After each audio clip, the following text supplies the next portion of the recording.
844 iHeart. It's Schaefer and Sliwa. John Schaefer and San Diego's own Alan Sliwa. You're Schaefer and Sliwa. All right, San Diego and Southern California, what's going on? Schaefer and Sliwa reunited. It's been a good, 24 hours now? About 21 hours. I was about to say, if you said 24, I was going to say you're wrong. Yep, about 21 hours, brother. How are you doing?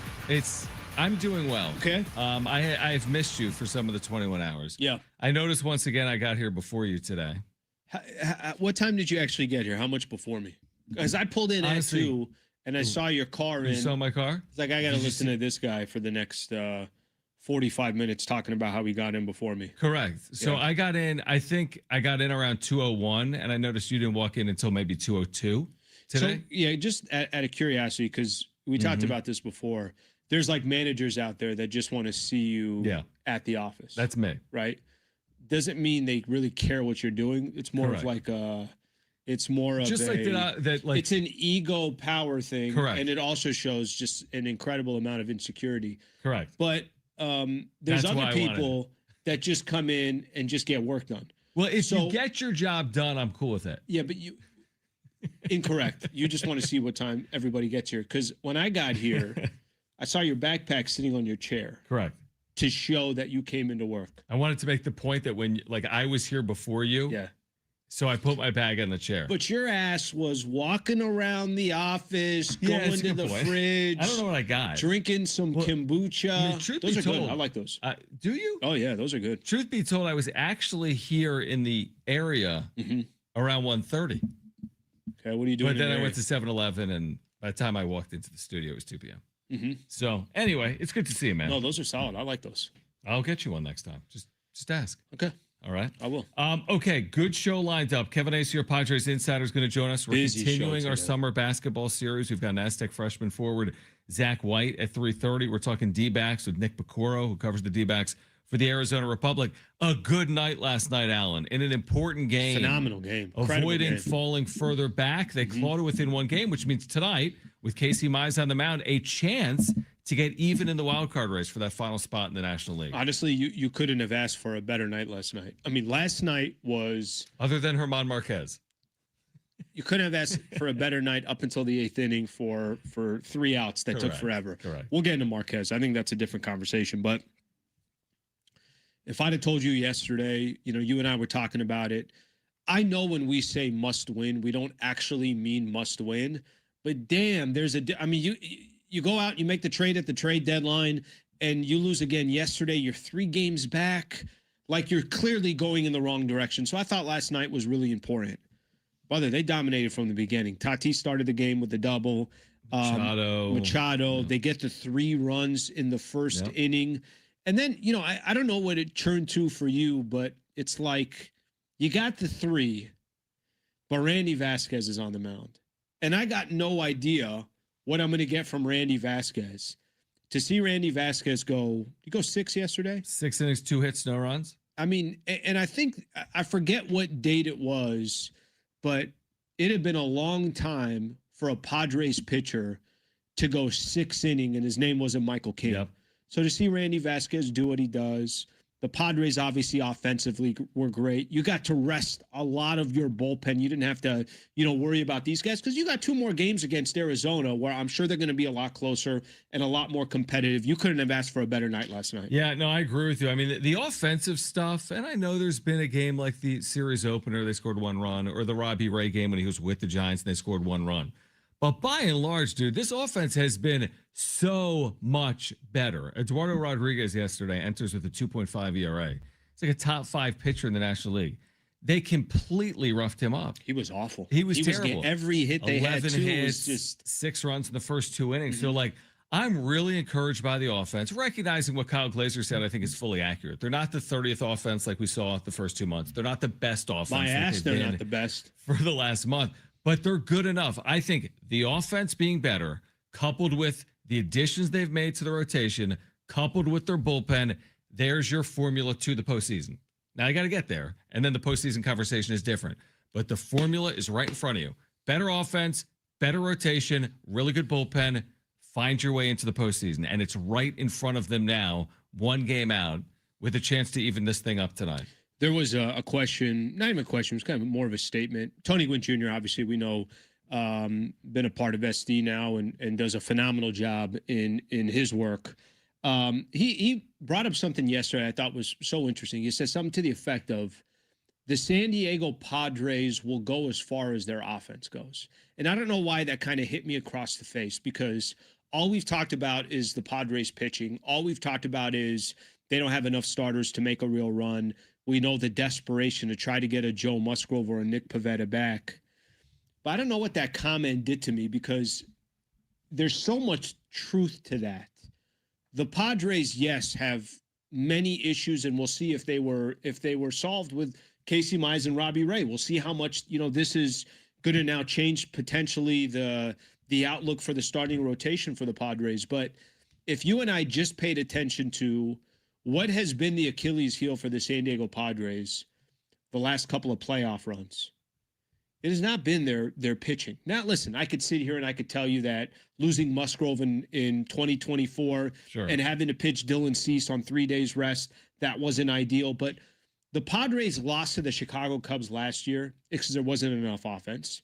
The Padres lost to the Dodgers when they were up 2-1, lost the final 2 games because there was literally no offense, right? So I just thought that comment is such an interesting one to kind of mull over, because we've been talking so much about the rotation. It's interesting to hear it from that perspective that, hey, this could very well just come. If the Padres offense is 10th best in Major League Baseball, you can win a round or two. If you're 28th, it's harder. I mean, you know, there's only so much you can do. You know what I would say about that? And I agree with the overall sentiment, but I would almost argue, like, you need the rotation to get you there, because their offense was better in July. And guess what? The team wasn't good. They were 500 in July with the best offense in the sport from July 2nd through July 31st. Why? Because the rotation didn't exist in July.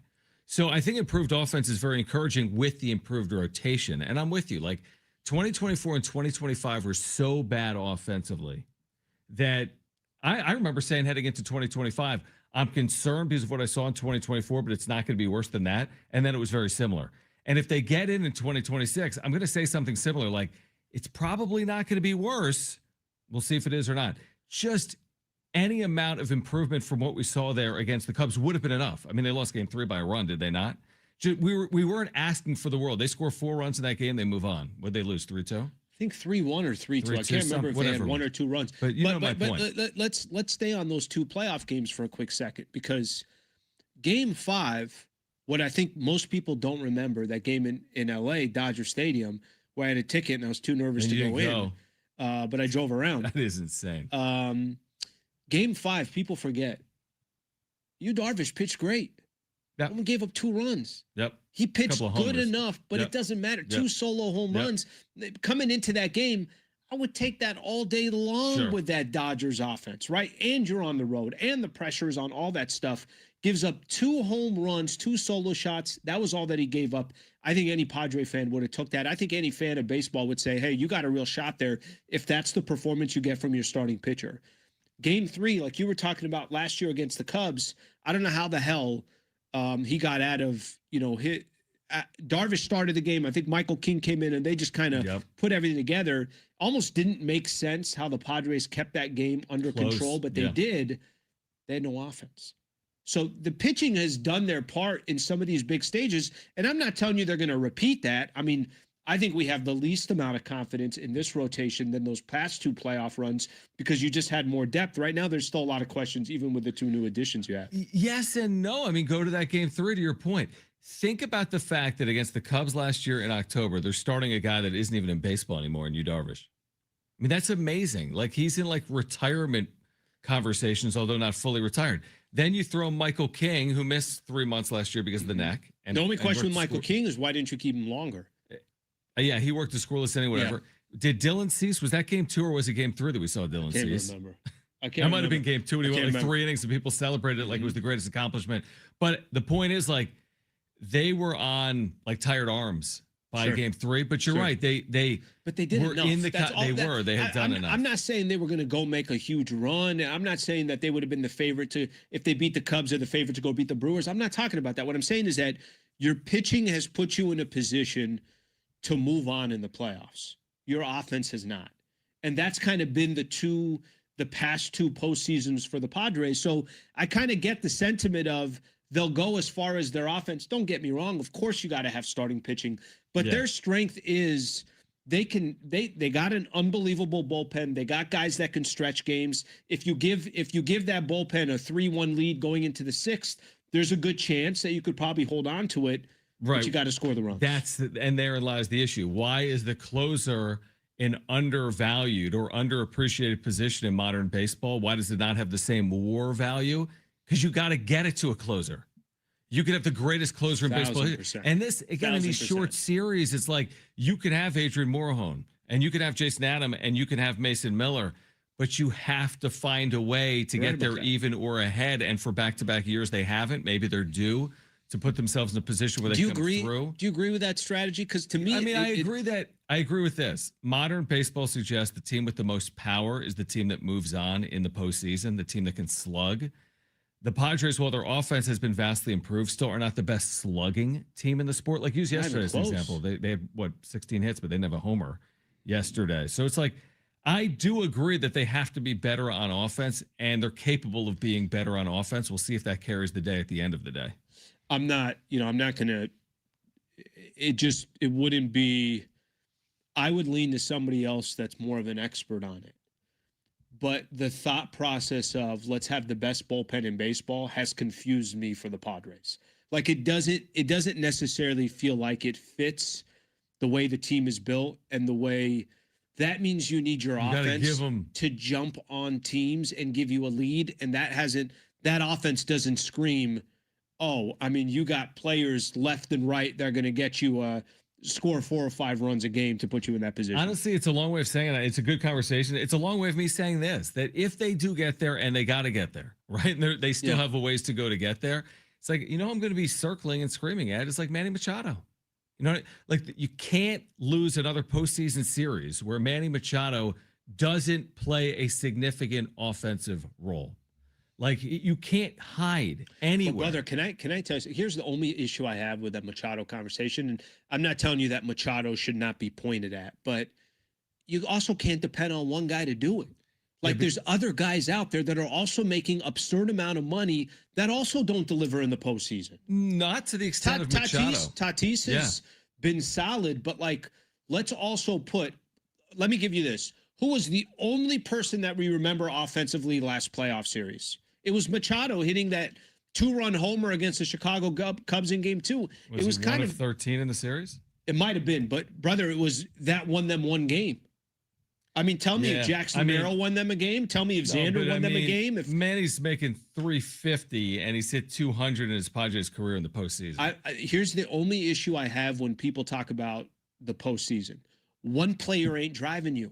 Because I've seen the Philadelphia Phillies, and I've seen either it's Trey Turner or Schwarber or Bryce Harper. I've seen some of these other guys struggle. I mean, but my point is it can't be one person.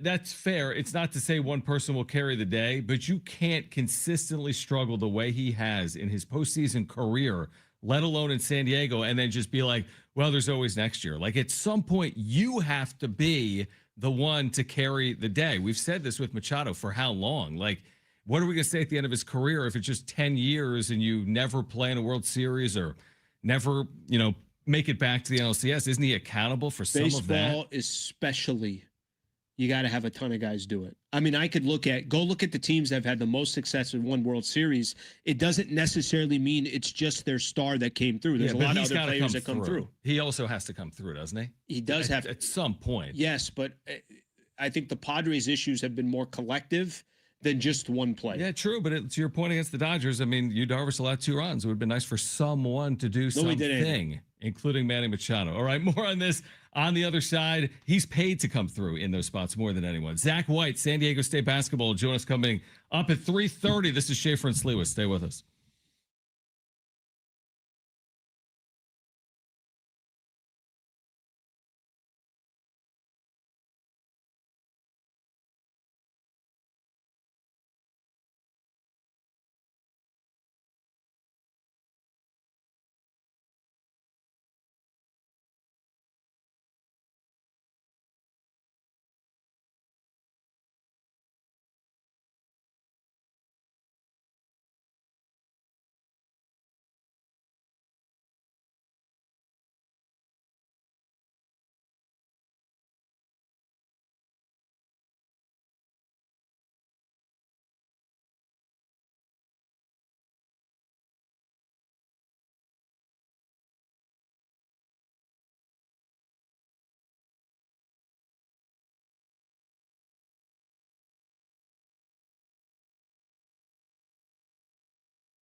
All right, San Diego Sports 760 has 9 chances to win $1,000 every weekday with the Bonus Bucks giveaway.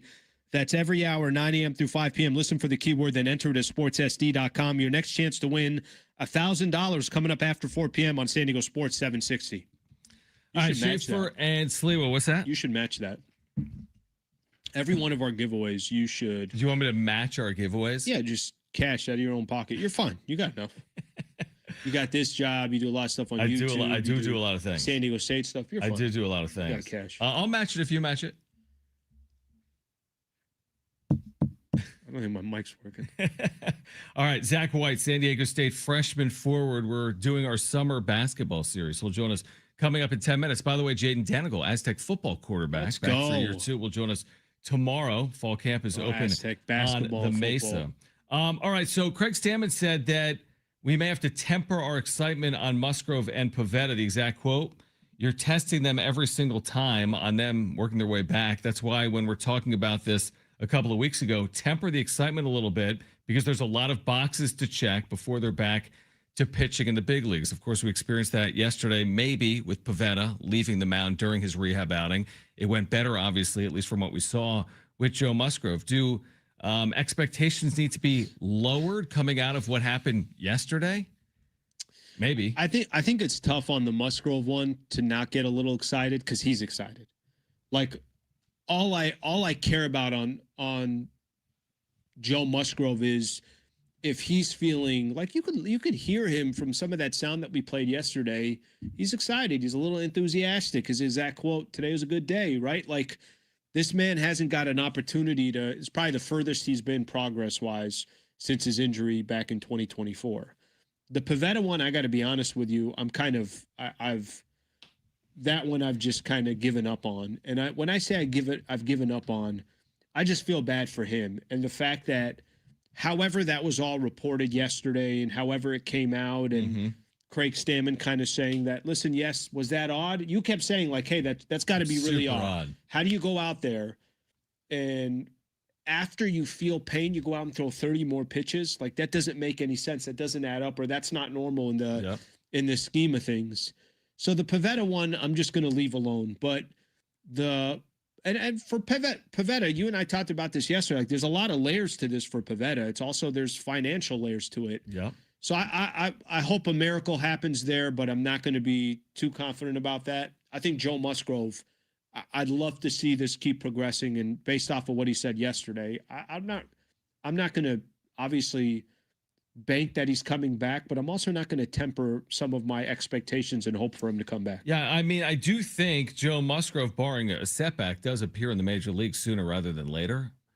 So we'll see how his body responds to what he did yesterday. The thing with Pivetta is like, do you just power through this in an effort to pitch before August 22nd to avoid your contract being voided? May have no choice. Is that even possible? I'm fascinated by this Pivetta development because Stammen said yesterday, like, well, we'll see now. I mean, it may be a setback, it may not. And how is his body now going to respond? Is he having an MRI? Are they just continuing on? It's really an interesting situation because with Pivetta specifically, he's dealing with an elbow injury. And maybe you just say, screw it, and let me just do it until the elbow fails me. And if that's the case, maybe he does return by August 22nd. But to your initial point, I'm not trusting in Pivetta anymore. After what happened yesterday, I was already skeptical. We all are. After leaving him out like that, I'm not trusting him to play any role for this team this year. Yeah, his situation's obviously different than Musgrove, but his situation of it can tear at any time is kind of the thought process with Pivetta. And I'm out of time, so I might as well just try. Yeah, exactly. And I also have this date that's looming that will determine $32 million. Crazy. So does he take chances because of that? Probably. And the way he stormed off the field yesterday, I'm just going to assume, clearly there was probably some fear, some frustration, some pain. Like I could only imagine all the emotions that are out there. But if we're just sticking to this from just a baseball perspective, which is tough to do because obviously these two are two players that have really helped the Padres over these last couple of years. Obviously Musgrove longer than that. But if we're just looking at a baseball perspective, I'm with you. If you told me in 3 weeks from now, Joe Musgrove is on a mound, or a month from now he's on a mound and he's representing the San Diego Padres, that seems much more likely than having that happen for Pivetta. Musgrove, Pivetta, will we see either or both at some point in the second half of 2026? We've got really good giveaways today. A 4-pack of tickets to see Luke Bryan and Jason Aldean. A 4-pack of tickets to see 311 and the Dirty Heads as well here in San Diego. But on the other side, Zach White, San Diego State freshman forward, played at one of the elite high school basketball programs in the country. He's now in the Mesa playing for Brian Dutcher at San Diego State. He'll join us live on the other side here until 6. Don't go anywhere. Schaefer and Sliwa, San Diego Sports 760. We're live on the iHeartRadio app.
Here's what's trending from the iHeart Sports Network, presented by iHeartAdvertising.com. The Padres are getting set for Game 3 of their series in Arizona against the Diamondbacks. It's going to be Casey Mize tonight making his Padres debut, going against Mitch Bratt. First pitch is at 6:40. In other Padres news, they DFA'd German Marquez today to make room on the roster for Robbie Ray. In NFL news, free agent wide receiver Stephon Diggs is set to sign a one-year deal worth up to $12 million with the Washington Commanders. This will be Diggs' third team in 3 years. Run a business and not thinking about radio? Think again, because people are listening to radio more today than they did 20 years ago. And only iHeartRadio connects with more Americans than TV, digital, and even social. Learn how radio can help your business. Call 844-844-iHeart.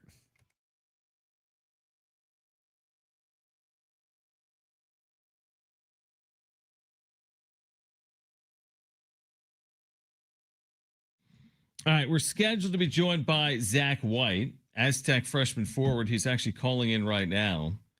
Man, to be a freshman in college heading into this basketball program with all the pedigree and the winning and the success. Calling right at 3:30, you could tell his responsible young man, young adult. We have Zach White with us, Aztec freshman forward out of one of the premier high school programs in the country, Notre Dame in Sherman Oaks. And entering year one on the Mesa under Brian Dutcher at San Diego State. Zach, you're on the home of the Aztecs with John Schaefer and Alan Sliwa. Hope you're doing well. Thanks for doing it today. Thank you guys for having me on the show. Tell us about your first. This is your first time in college. Summer practice underway. What's the adjustment and the experience been like these first few weeks? It's been tough. It's really been a learning experience for me. I'm just trying to take it all in. Of course, I've come from high school, but nothing, you can't really compare high school to college in a way. So that's just two completely different things. The level of detail and intensity is just tremendously different, especially for me. I took it all in and just wanted to learn. Zach, how much of it are you just kind of walking in, no expectations, kind of trying to take some of the pressure off of you? Like you said, it's going to be different a year from now when you got a year under your belt and you know what to expect, but just that transition, what has that been like so far, and how do you envision it going here over these next couple of months before the season starts?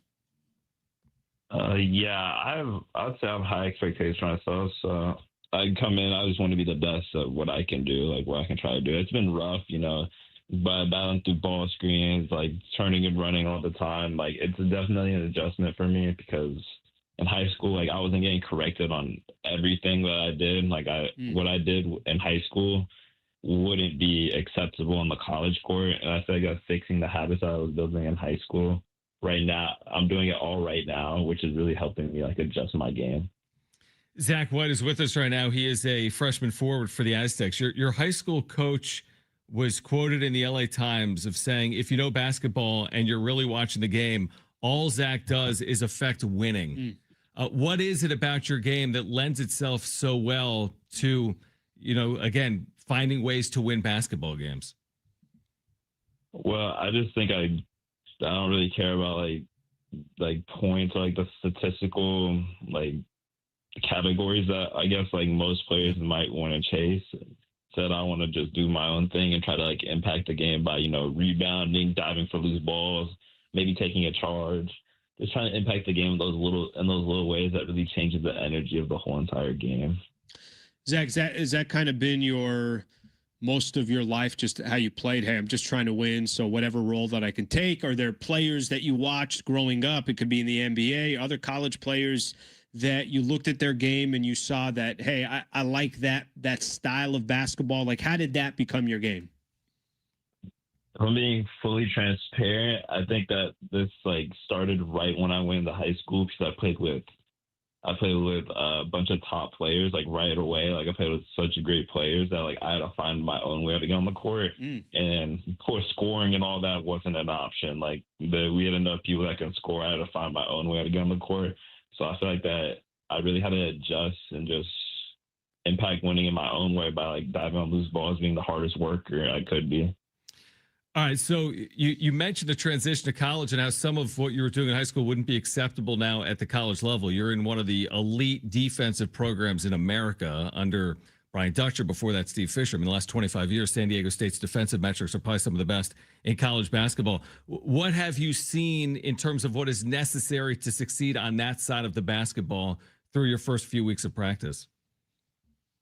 In order to succeed, you have to really pay attention to detail and give it your all. On defense, I'd say that's the main thing. For me, I had a really bad problem with like going through screens. I feel like that was hard for me, but I kept on like trying and trying, and I'm getting better and better at it as I keep on trying by pushing people off screens, by using my body more, using my strength more, just using like small things and being willing to take in criticism to learn from my mistakes. Zach White taking some time to join us here on the Schaefer and Sliwa show. Of course, part of the San Diego State men's basketball program.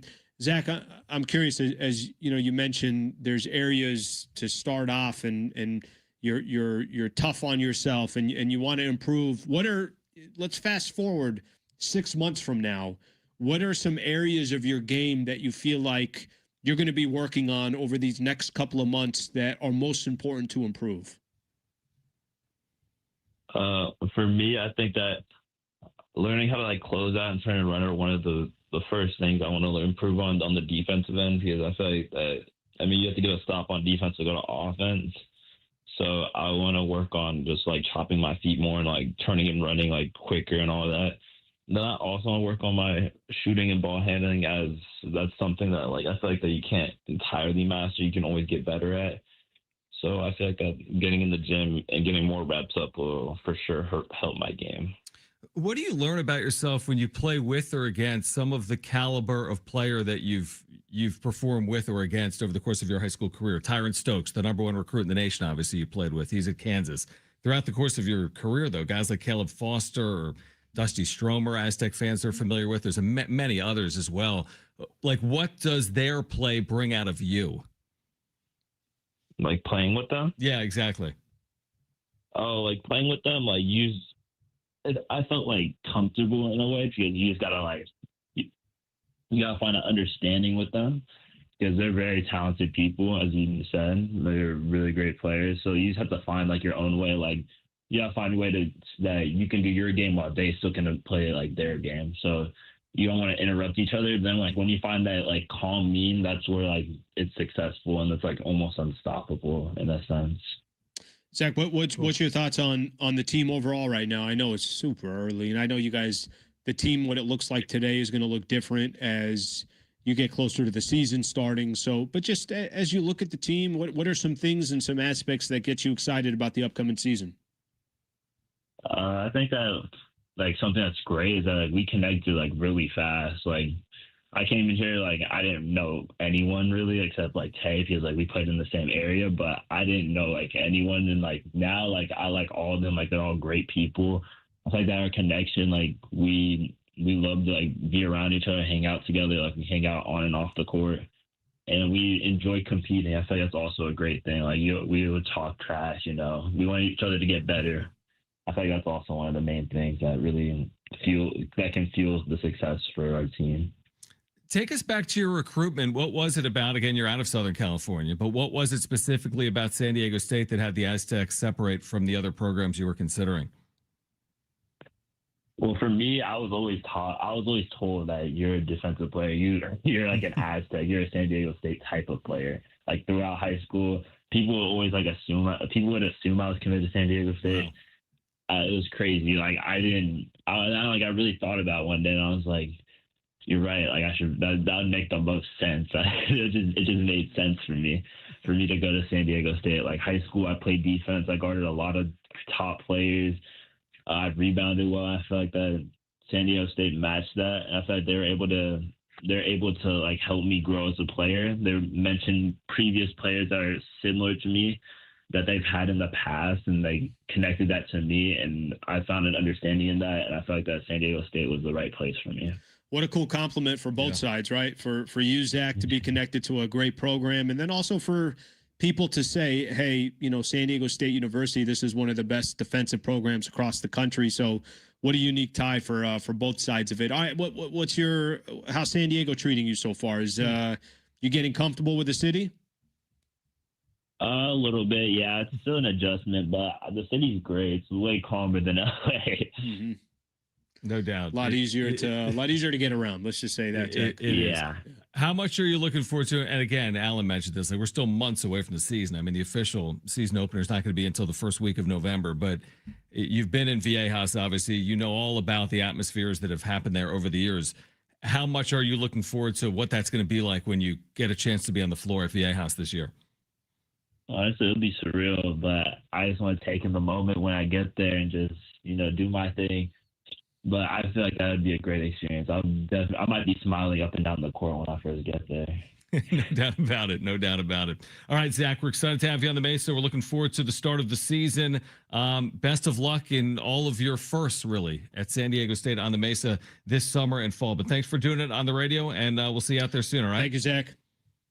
All right. Thank you guys so much for having me. All right, really Appreciate good stuff. Zach White out of Notre Dame, Sherman Oaks. Wow, what a cool story. Really cool. How about that? People had assumed that he was a San Diego State commit because of his defense. It's awesome. Isn't that crazy? Like I love him telling that story, and they all kind of attach San Diego State to him. By the way, that's crazy. Some of the talent that he's played with already, like that. Don't tell me that's not going to be wildly beneficial as he walks into San Diego State University to already have gone up with some. Now, granted, a lot of these players that he was playing with was on his team, but I'm sure the competition they're playing, especially with some of those high schools in Southern California, that's cool. That's great. Specifically, and I don't know high school basketball like I know college basketball, but Tyron Stokes is the #1 recruit in America. He was high school teammates with him. He's at Kansas, #1, not #1 like at Kansas. The #1 national recruit is his former teammate. And that's, imagine that. I can't really fully imagine that. But again, I feel like, and I don't know if I asked this or not, but I wanted to ask, you're not going to be intimidated because you've already played at this 100%. high level in high school. I feel like he's not going to be intimidated by the next level. And his role is unique because, hey, I had to figure out how to carve my own niche because I was already playing with athletes. We don't need any more scores. We got scores. Right. So how are you going to contribute? And he obviously found a way to do that in his time in high school, and I'm sure we'll find a way to carve his niche for San Diego State. All right. We will get back to the Padres on the other side. ESPN handing out trade deadline awards. Where do the Padres land? They have won quite a fascinating award this deadline season. Also coming up, we're giving away a 4-pack of tickets to see Luke Bryan and Jason Aldean. Kevin Acee on the show in the 5 o'clock hour. Nick Piecoro on the show as well. DBacks beat writer for the Arizona Republic here until 6 on Schaefer and Sliwa.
All right, Schaefer and Sliwa. Back with you here, San Diego Sports 760. Good to connect with Zach White, Aztec freshman forward. Imagine also coming into college, by the way, real quick. Yeah. He's the only freshman. Like he's the only player in his class. That's a lot. That's a lot to deal with. But good to connect again with Zach Every White. single one SDSU player that we've interviewed so far from a basketball perspective, just because we've had these, kind of ongoing. Phenomenal. They've been dudes. good, right? Yeah. Really good. No, I agree with it. I mean, imagine that. You're on the radio, you're 18 years of age. It's crazy. Okay, so ESPN's handed out awards here for MLB teams at the trade deadline. Yep. And the Padres have won what award from ESPN? It's one of the more remarkable awards they've ever won, right? So what you could do is you look at the trade deadline, it happens, you start looking at specific teams. The Red Sox were mentioned with a big move, right? Yeah. You start kind of titling some of these teams out there. I'll give you an idea. Some of the titles out there, right? Here's one of them. One of them is the anti-Sam Presti Award, Scott Harris, which went to the Detroit Tigers. Okay, anti-Sam Presti Award. Right? So let's see here. The Yankees, though we made the team better, but the fans are still upset award. Goes to the New York Yankees. Yep. All right. Everybody's got, some titles. They title the Phillies, everything else. For the San Diego Padres. What have they won? The award for the A.J. Preller Award for Screw It. Trade the prospects. A.J. Preller of the San Diego So Padres. A.J. Preller won the A.J. Preller Award. He won his own award. Congratulations. Yeah. And by the way, that's a prettier way of saying F them prospects or F them picks. And which is the A.J. Preller special. He didn't go as far this time around, although he did trade his number 2 prospect. His number 2 prospect is gone. His former first-round pick. I will tell you this, like there has been a lot of, what did they really give up? And look where his number 1 pitching prospect. Look where if you slot these 2 guys into the San Francisco Giants, they're only 20th. They're this high up. They're 20th and 14th or 13th, whatever it was. I'm like, where's do Cash? you not understand what that means? That means your farm system is now rated so low that you just take the Giants, I think we looked at their farm system. I think they were like top 10. 6. They were like top 6. Yeah. So they were one of the higher ones. Certainly, you could say the top 20% of Major League Baseball. But let's not pretend like he didn't give up anything to get 2 rentals. He gave up a fair amount again to go get 2 rentals. Cash Mayfield was the top pitching prospect, at least according to MLB Pipeline. Where do you think he slots in Detroit's system? So he was number 2 overall. He was number 2 overall, number 1 pitching. So you want me to tell you me overall and pitching in the organization. Overall, I say he goes, I'll go 8th. He's 6th. Okay. In the Tigers organization. And would he be third or 4th or 2nd or first best pitcher? For pitching, I say 3rd. It's actually 2nd, behind, of all people, a former Padre farmhand, River Ryan, who the Dodgers then spun in the Tarek Skubal deal. All right. So let's not pretend like, listen, I think he got what he needed for the deadline. The only issue that I have from the deadline as we sit here, right? The issue I have is there's a little bit of like, so what did these moves really do for you? And I'll tell you what I think they did. They just give them a shot to make the playoffs. But I don't think anybody's looking at those moves and saying, they won the World Series. Watch out Cubs. Right. Watch out Braves. Watch out Milwaukee. I don't think anybody's saying that. But they might be saying watch out Dodgers since they haven't won since like the Reagan administration. But you're probably right. I don't think the Dodgers are overly worried about the moves that the Padres made. But I'm not talking about that. I'm saying like I'm talking about the rest of the teams in the NL. Are the rest of the teams in the NL, maybe I would say Atlanta. If you had a matchup against Atlanta in a wild card spot, I think you can make the case here that, all right, that's an interesting series. Philadelphia could be an interesting series. The problem is Philadelphia has absolutely owned the Padres. True. And they wouldn't play them anyways. Yeah. Chicago's a headache for San Diego. It is. By the way, one of the players the Padres traded away in the Ray deal, remember the 17-year-old playing in the Dominican, Jonil Hernandez? Mm-hmm. See what he did today? Mm-mm. Hit a bomb in the Dominican Summer League, now as a farmhand for the San Francisco Giants. Robbie Wright better pan out because Jonil Hernandez is hitting home runs. In The the AJ Preller Award for Screw It, Trade the Prospects goes to AJ Preller for the 20th straight Padres. year. Yeah, he wins it every year. Where will the Padres system rank when After we go this? through this exercise again in July of 2027, assuming there's a season? Are they going to be in the exact same spot? It's the 28th system. Not going to be able to do it. Probably be 30th. You're probably in that same spot, right? If you lost your number one Pitching prospect, you lost your number. What was it number 4 overall? I already forget who they traded. Oh yeah, number 4 overall prospect was a reliever, right? A left-hand reliever. Number 9 was the shortstop, the 17-year-old. So 2, 4, and 9 are gone. Look, yeah. Again, I mean, I think do San Diegans want to make the playoffs? They do. Yep.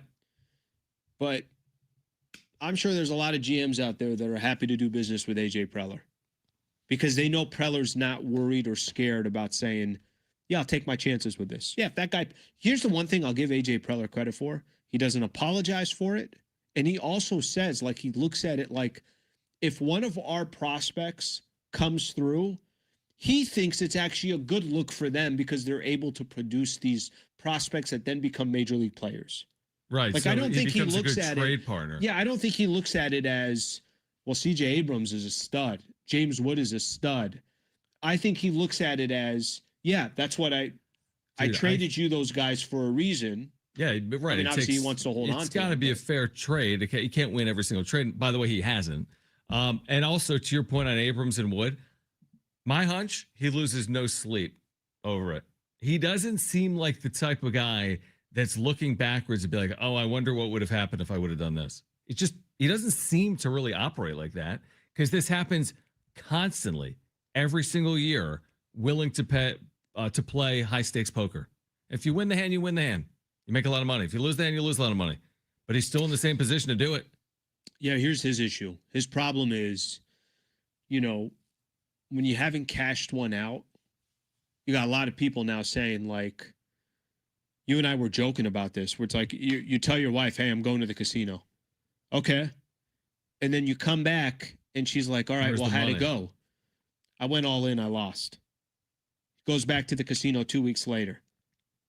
All right, how'd it go? I went all in, I lost. Like, there's going to come a point where she's like, hey, idiot, stop going all in. Like, unless that's probably not even a good example, but I'm saying that unless you cash one in, and listen, I'm not even trying to tell you that you got to go win a World Series, even though most people would say if you're trading the farm, but are they getting any closer or are they literally just keeping their head above water? I thought last year they made a ton of moves. Their head above water, got to the playoffs, were out before anybody sat down and cracked open a beer. I agree with you, but let me ask you this. We brought this up yesterday. Do you believe in your heart of hearts, if they keep doing this, which is keeping their head above water, but not more than that, get to the postseason this year, to your point, they'll be an underdog in Chicago or Atlanta. Let's just fast forward. They'll be a dog. It doesn't mean they'll lose. Yeah.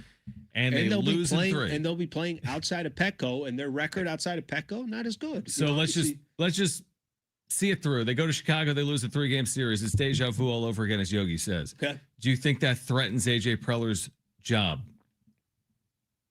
Yes, I do. You might be right.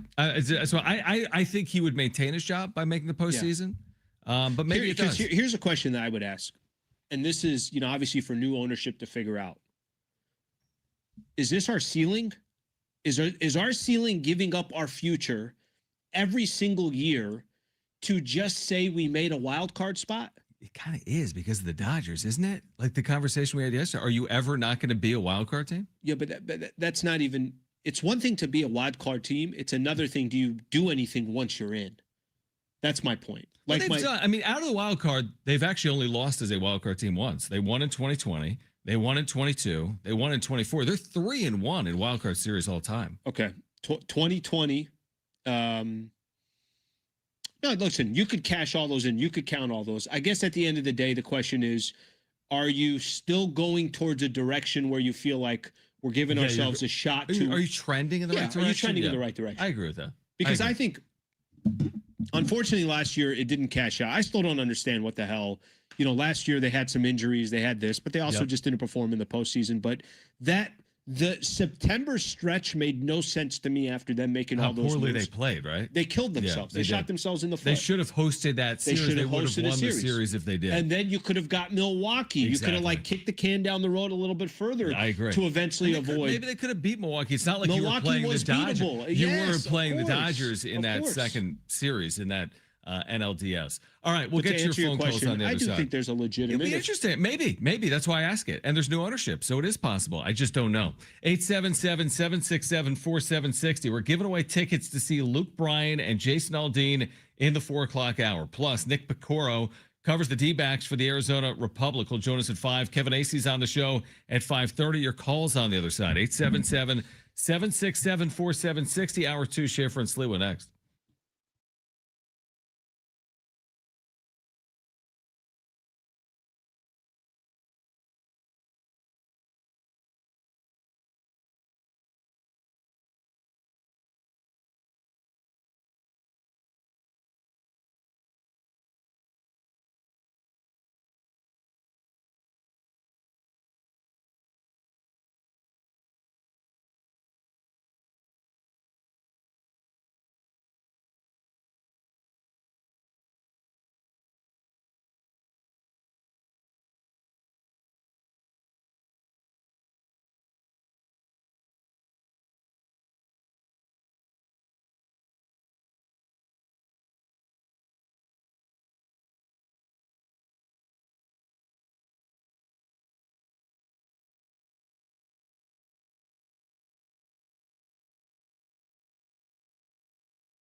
Here's what's trending from the iHeart Sports Network, presented by iHeartAdvertising.com.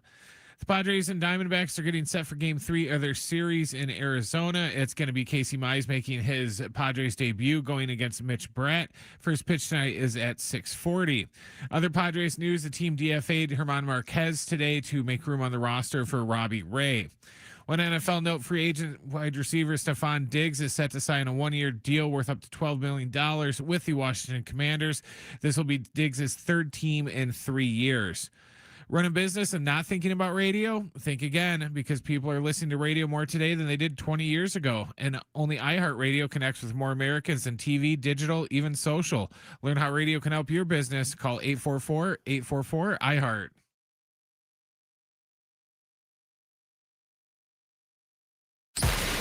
It's Schaefer and Sliwa. Sean Schaefer and San Diego's own Alan Sliwa. Your Schaefer and Sliwa. All right, hour 2 here on Schaefer and Sliwa. This hour, Alan. Do you want to give away Luke Bryan tickets or 311 tickets? 311. 311 tickets are given away this hour. 311 and Dirty Heads, August 19th at the North Island Credit Union Amphitheater. We'll get to the wrap coming up. Kevin Acee at 5:30. DBacks beat writer coming up at 5 p.m. Big night again. Casey Mize will be on the mound tonight in his Padres debut. So Casey Mize tonight for the first time outside of the Tigers organization tonight in Arizona. Such a curiosity these next couple of games. Ray, Mize. I think Ray's on Friday, right? Yeah, so do we know who Thursday then would be for the Padres? Is that a Walker Buehler spot? Yeah, it is Buehler. It's got to be. You're right. Okay. It is Walker Buehler. Yeah, I saw that, I think, earlier in the week. So I think you go Casey Mize tonight, Walker Buehler, and then Robbie Ray. Yeah. I think by the way, if you just kind of think about this for a quick second, you're going to go Casey Mize, Walker Buehler, Robbie Ray, Michael King. I think King then comes back. Sounds way better. Oh, my God. No, I hope it is way better. They've pitched like it should be way better. Here's the one thing I will say about some of these guys that have kind of stepped into different roles because they're not good enough to be starters, okay?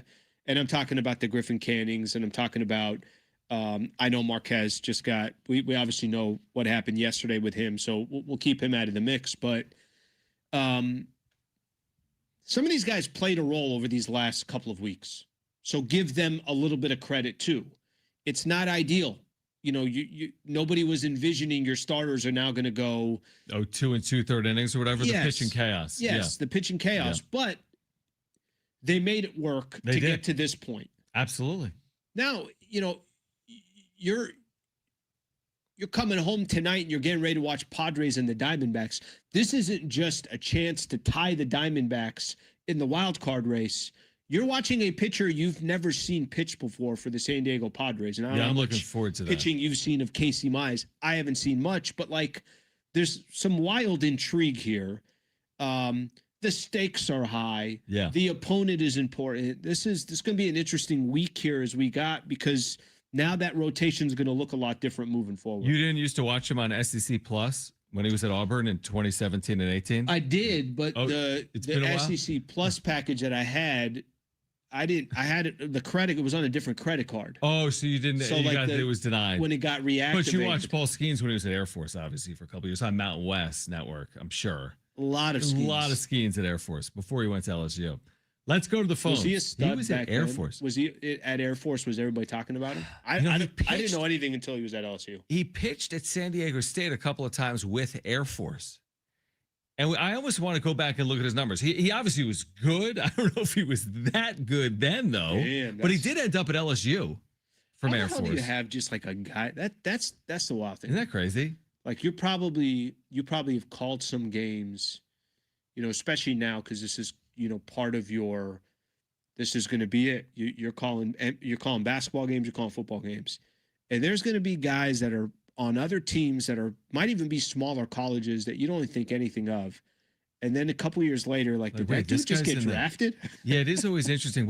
Something just popped through my mind when you said that.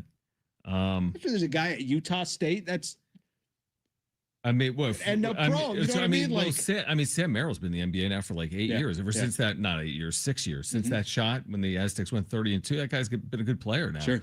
In the NBA. Let's go to the phones. We'll get to the wrap coming up. 877-767-4760. Dave back with us here on Schaefer and Sliwa. Dave, thanks for calling in, man. Hey, thanks for having guys. Yeah. Nice conversation as usual, and appreciate the back and forth. appreciate the opportunity. Yeah. You know, the award that they should give AJ is called the Immediate Gratification Award. And basically that's what we operate under here. Good, bad, or indifferent, this is who we are. And so my issue continues to be you bring these guys in and you give up a bunch of players and then you don't sign them, the ones that you bring in here. And again, I'm waiting for an answer from somebody on this.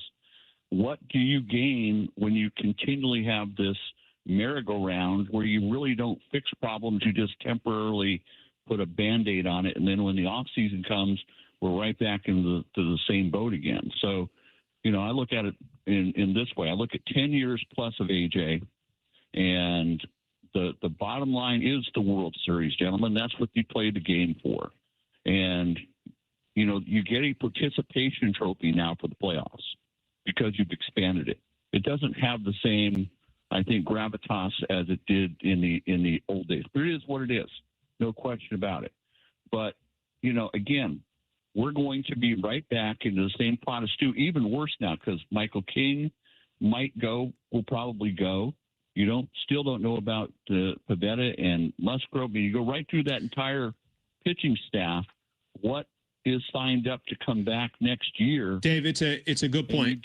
It's a good point. We appreciate you calling. I want to react to what he's saying. Listen, I think Dave is under the sentiment of should they have been buying, right? Like that's a fair one to say.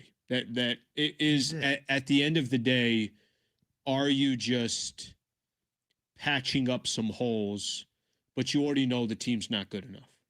And listen, we could be sitting here a couple months from now, that could play out. That's not if the Padres didn't make the wild card, that's not a shocker. Oh, well, people will lose their mind, obviously. But it's not a shocker. It's not a shocker. As if you're somebody who covers Major League Baseball and you're looking at the San Diego Padres and Arizona beat them by 2 games, nobody's going to be like. But what other choice? The whole is it fair or should they have been a buyer? No, they had to be a buyer. Yeah. There's no other option. Yeah, but I think the point is this. The point is you could look at things 2 ways here when it comes to the postseason. Are you playing just to get in? Or are you playing because you think you got a legitimate chance? Are you putting together a team that you feel like it doesn't always happen, but on paper, we got a legitimate chance to go win a World Series.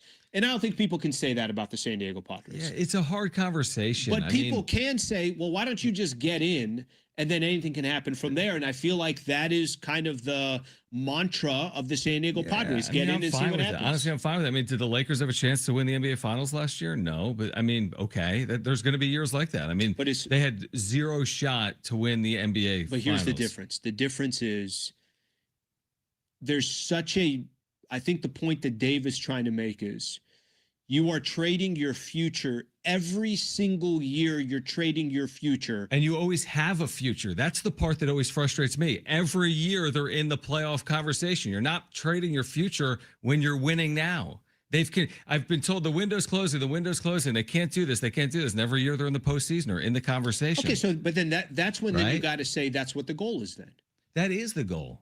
Everyone, it said that to start the year. Nobody once said the goal to start the year was to win the World Series and win the division. I never heard it once. Of course you want to win the World Series. But again, you're always going to be coming at it from a disadvantaged spot, correct? From what perspective?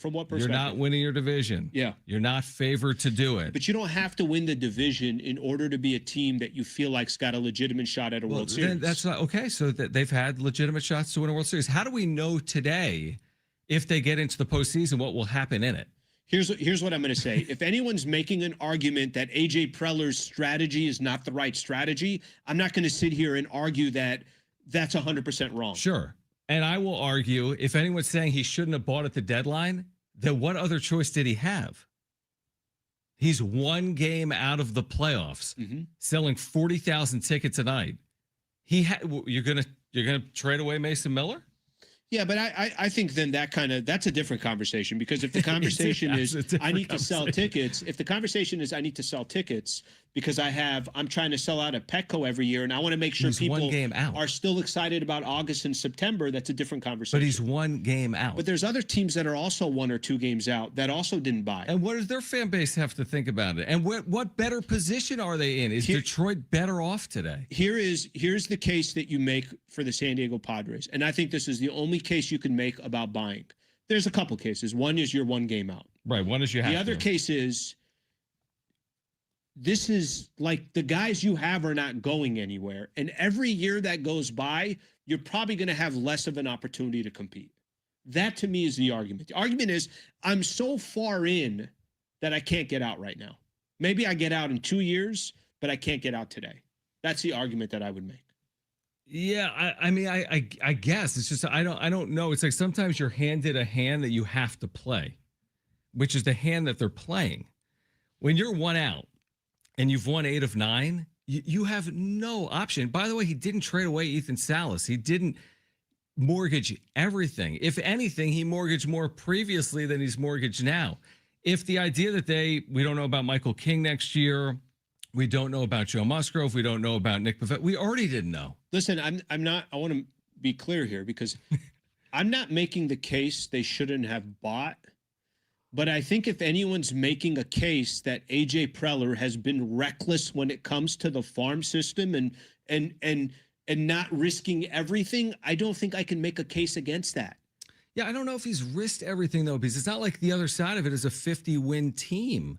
If you've risked everything, then you've given it all up. But if giving it all up means you're vying for a postseason, you know, they've never won a World Series. There's a position that I think you don't want to be in, that I think the San Diego Padres are in.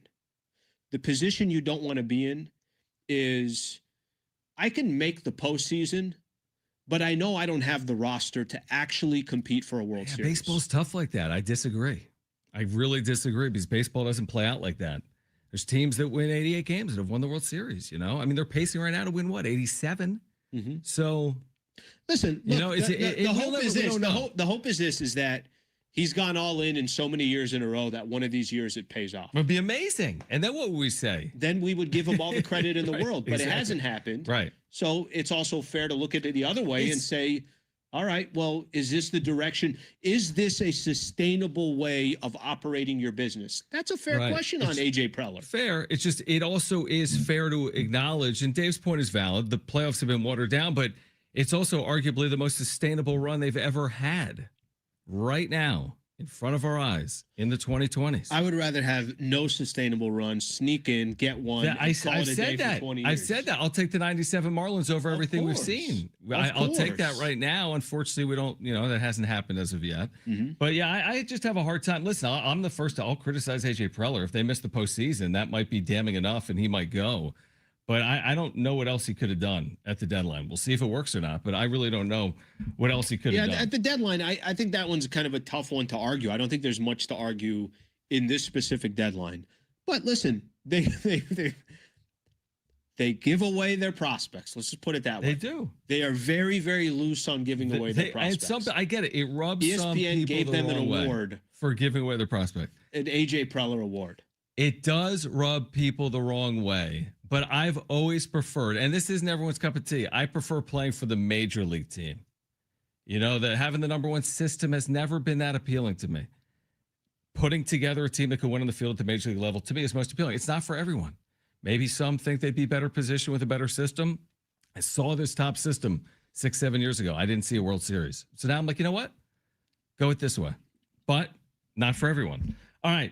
On the other side, the wrap coming up at 4:30. If you missed Cody Stavenhagen from The Athletic, he will preview Casey Mize as a Padre coming up as well. We've got Kevin Acee on the show at 5:30. Schaefer and Sliwa, San Diego Sports 760. We're live on the iHeartRadio app.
All right, our iHeartRadio Music Festival is back. Live performances by the Goo Goo Dolls, Kenny Chesney, Lainey Wilson, Snoop Dogg, Weezer, and more.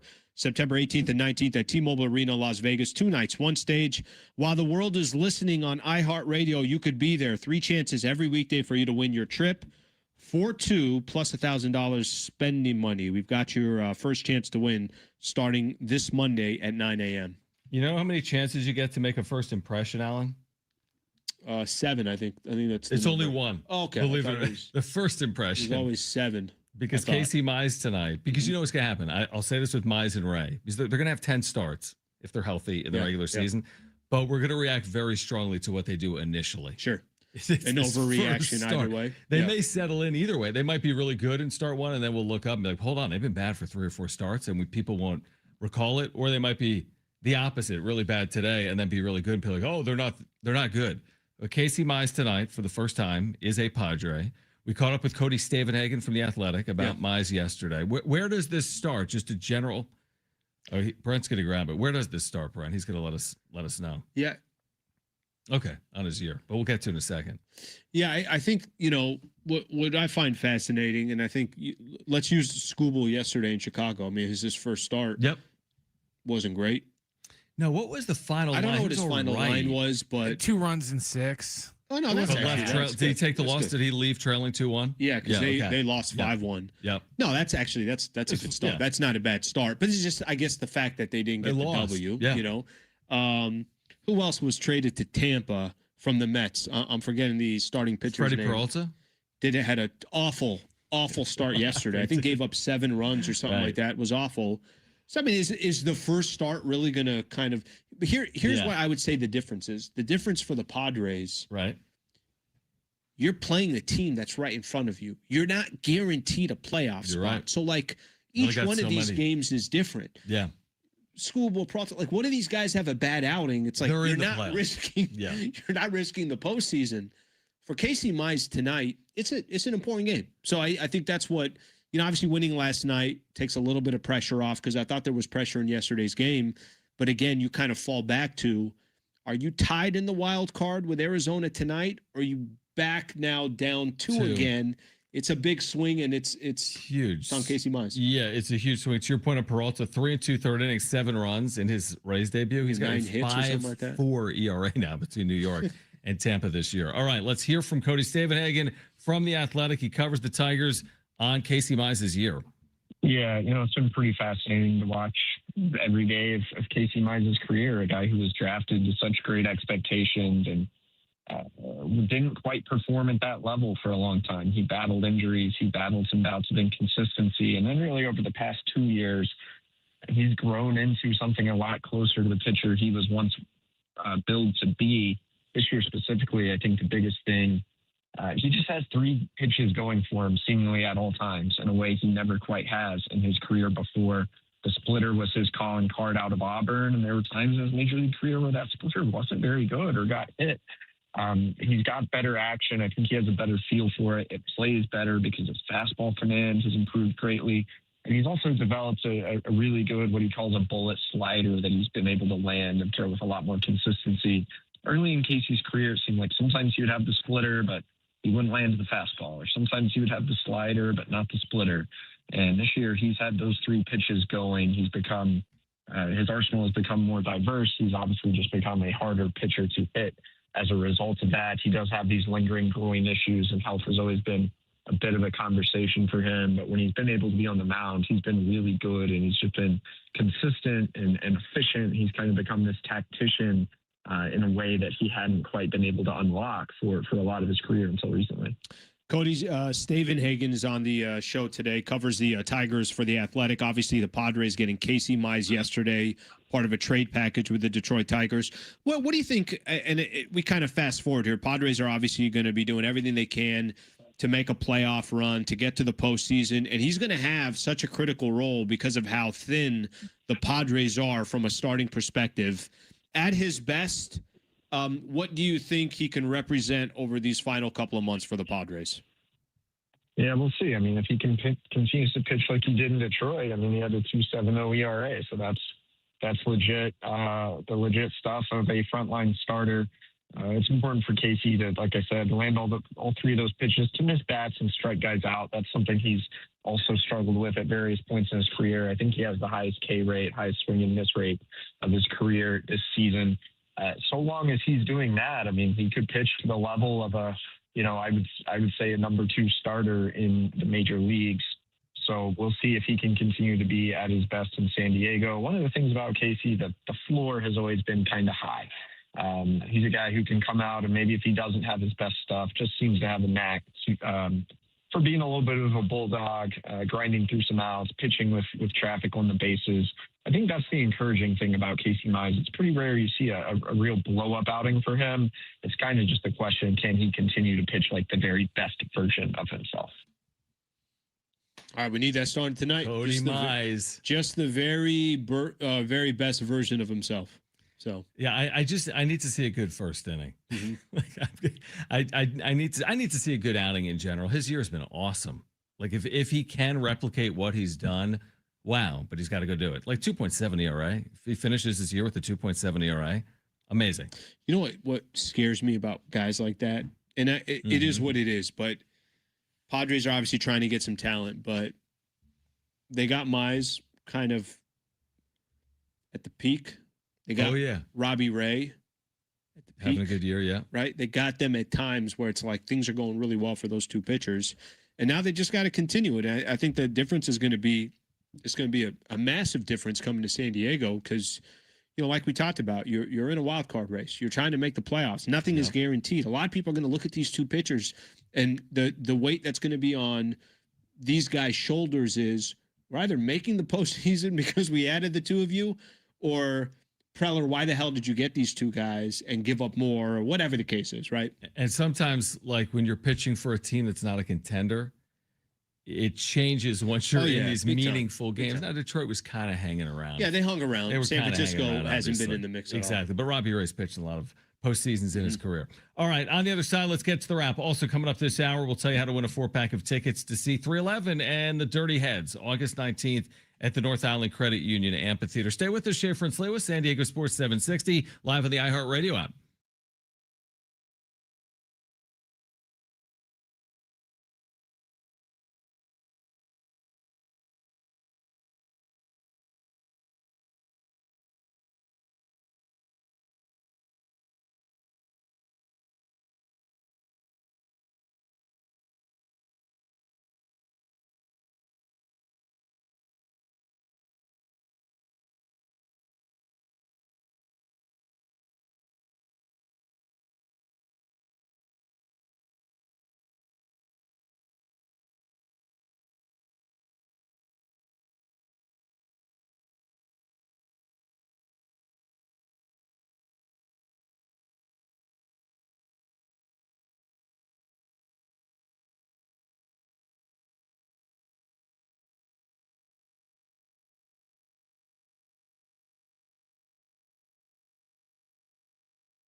Here's what's trending from the iHeart Sports Network, presented by iHeartAdvertising.com. Padres and Diamondbacks are getting set for Game 3 of their series tonight down in Arizona. It's going to be Casey Mize making his Padres debut, going against Mitch Bratt. First pitch is at 6:40.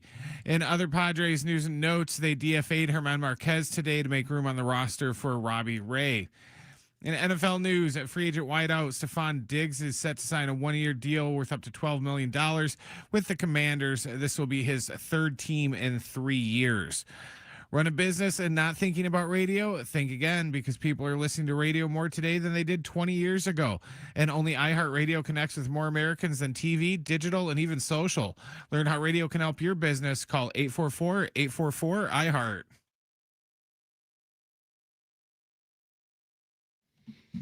All right, coming up this hour, your chance to win a 4-pack of tickets to see 311. Kevin Acee will join us in 1 hour at 5:30 from Arizona, where it's probably hot today. If it's hot here, it's hot in Phoenix, would be my guess.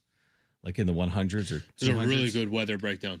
that was what do you that think? was really good. What's your guess? If I said Phoenix right now, what's the temperature? Right now, I'll go 102. 105. Now they're going to play inside, though, tonight. Do you like that? The idea of... Only because it's Phoenix. I know, I'm with you. Have you been to a game there? Yes. So I went, a couple years ago, Yep. Padres, Diamondbacks. Yep. There was just something about, I'm like, why do I feel an air conditioning? Like, it was an odd baseball feeling, growing up, right? Qualcomm, it's so different. Petco Park, that's Yep. all you're accustomed to. So it was just weird. I'm like, I think I can hear the air conditioning. They have to have that thing going, man. It's 100 degrees out today. I know. All right, let's. We usually get to this at 4, but let's get to it right now. It's time for the wrap. Presented by Sombrero Mexican Food. Check out their website at sombreromex.com. Would you guys be cool with a 2-2 road trip in Arizona?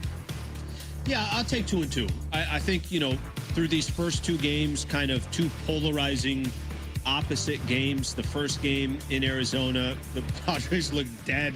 I don't know what the hell it was, and that was with Michael King starting. Can get nothing going offensively. The big 3-run homer they give up. And then, yes, they look like a completely different team, dominated other than Marquez. I take 2. I take a split over these last 2 games, and I think if you walk away from this series and you're still one back in the wild card, it seems reasonable to me. It seems okay. And you just kind of continue on with your season and hope the Diamondbacks falter a little bit more and you keep winning. I agree. Obviously, the preference is 2 wins. It is possible. They lost game 1 to San Francisco, won the next 3. This is a step up in competition. But like tonight, San Diego's favored with Casey Mize on the mound. Tomorrow, I don't know if they will be or not. Cole Drake, Walter Buehler, I have no idea. Yeah. But yeah, I'm with you. I'll take the split because there's also the theory or the possibility you don't win the next 2 games. And now all of a sudden you're 3 games out behind Arizona. So I'll take the 1-1 finish to the series. I'm with you on that. Yeah. Next question. Are you more excited to see Robbie Ray or Casey Mize? Good question. I'm more, there's, I think, a curiosity and more excited about Casey Mize because I've seen Robbie Ray and just saw him recently. I think most people know what he is, what he brings to the table. He's a vet, been in the league for a while. I just haven't seen much of Casey Mize. So I'm excited to see him. And I think there's a little bit of a thought here of like, hey, if this guy can be, your number 3 starter on a playoff team, if that's what we're kind of hoping he can be, that kind of shifts my focus and attention on him. So I'm more curious to see Casey Mize. Maybe this also has to do with the game is tonight and he's pitching. So I got a little anticipation coming more towards him. I would agree that I'm more excited to see Mize. With that said, I think the higher upside, even though arguably Mize has had a better season than Ray, or at least similar, I think the upside is with Ray. He's pitched a lot of postseasons. He's been a frontline starter his whole career, where Mize is kind of coming onto the scene. His expectations were really high. He hasn't necessarily lived up to them until right now. So I'll bet on the upside of Ray, but I'm most excited to see Casey Mize. Next question. Kevin Durant said that he thinks that LeBron's 76ers team is better on paper than what KD's Golden State team was. Do you guys agree? KD is tripping. KD is crazy. I don't know what the hell Kevin Durant is talking about. Do you remember just like How good they were? it was? There literally was a point. It's like, guys, there's no need to play the rest of the season. Kevin Durant was at the peak of his powers. Yep. Steph Curry was at the peak of his powers. Right. I think people forget. This morning I'm doing my Laker NBA show. Klay Thompson's name has been thrown out about maybe coming to the Lakers, maybe goes to Miami if he gets bought out from Dallas. You remember how good Klay Thompson was in his prime? Amazing. Splash Brothers? Come Klay on. Thompson in his prime was, who do you want me to go lock down on that side? And there's only one shooter better than me in the world, and It's he happens Steph. to He's play on my with me. team. Draymond obviously had a role. Yep. Then you kind of forget, like, Andre Iguodala was such a good player. Great player. Sean Livingston was, they Yep. were, I don't know what the hell KD is talking about, and I don't know if that attention. Joel Embiid is, injury prone. Jaylen Brown's a stud. Maxi's a stud, no question about it. And LeBron's going to be 42 years old. I don't even think it's close of a conversation. It's not even close. It's easily Philadelphia. No, I'm kidding. Philadelphia has a very sexy, so to speak, starting five. On paper, everything on is very paper. sexy. Now, you kind of look under the hood, and there's reasons to be skeptical on the Sixers, okay? And Embiid is a big part of it. Sure, his health. Yeah. Not to mention, like, the LeBron James is not a spring chicken. I know we've had this conversation for 12 years, or probably longer than that. I just look at it like this. I would be very surprised if Philadelphia was world champs, where we already know what happened with these Golden State teams and how dominant they were Yeah. with KD. So I don't think I'd be very surprised. I'd be surprised.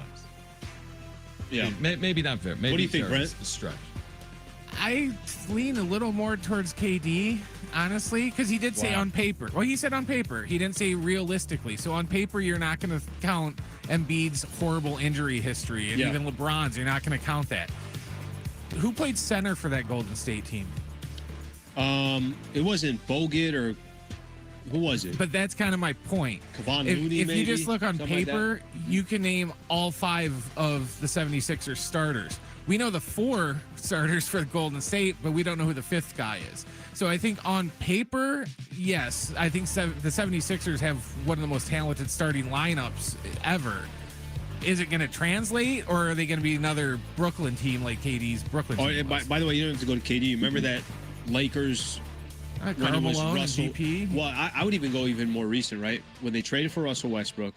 Remember they also brought in like Carmelo Anthony for a quick second, and Dwight Howard came back on the team. And I mean, I remember doing Lakers media day. Like, what is this? These are like all Hall of Famers. I'm like, all of you guys were good 3-4 years ago. Right.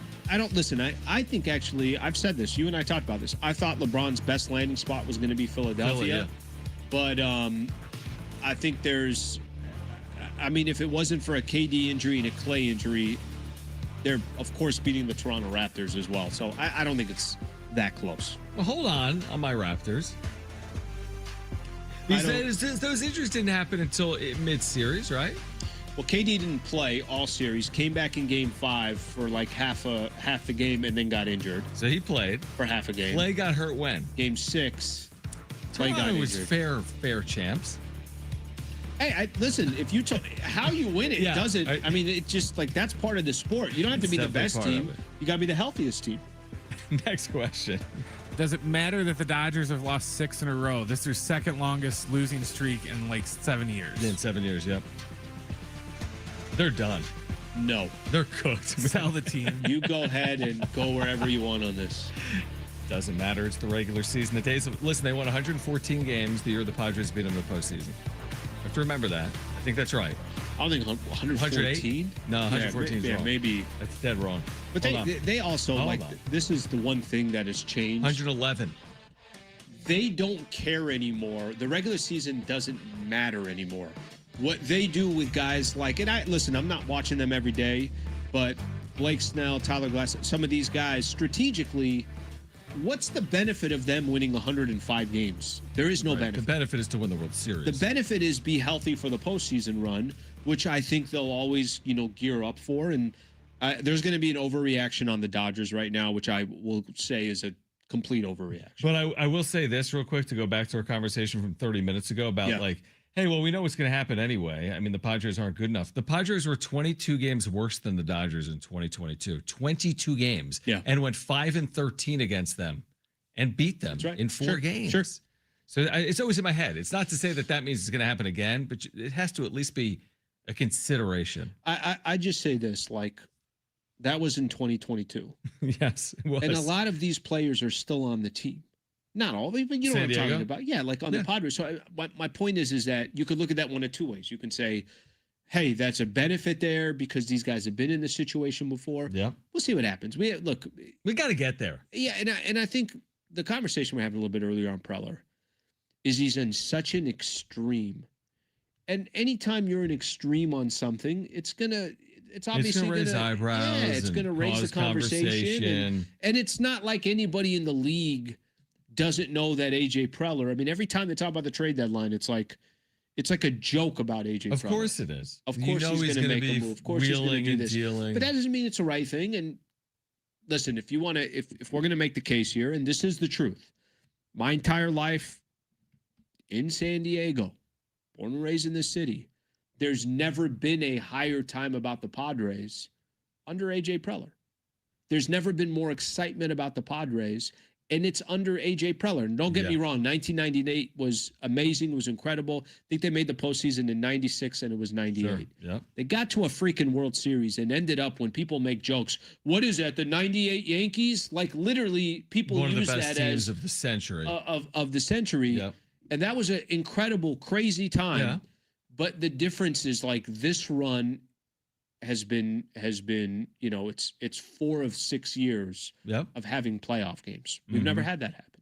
And never had 3 years in a row. I mean, this is a bigger conversation that's so easy to have, and we've had it before.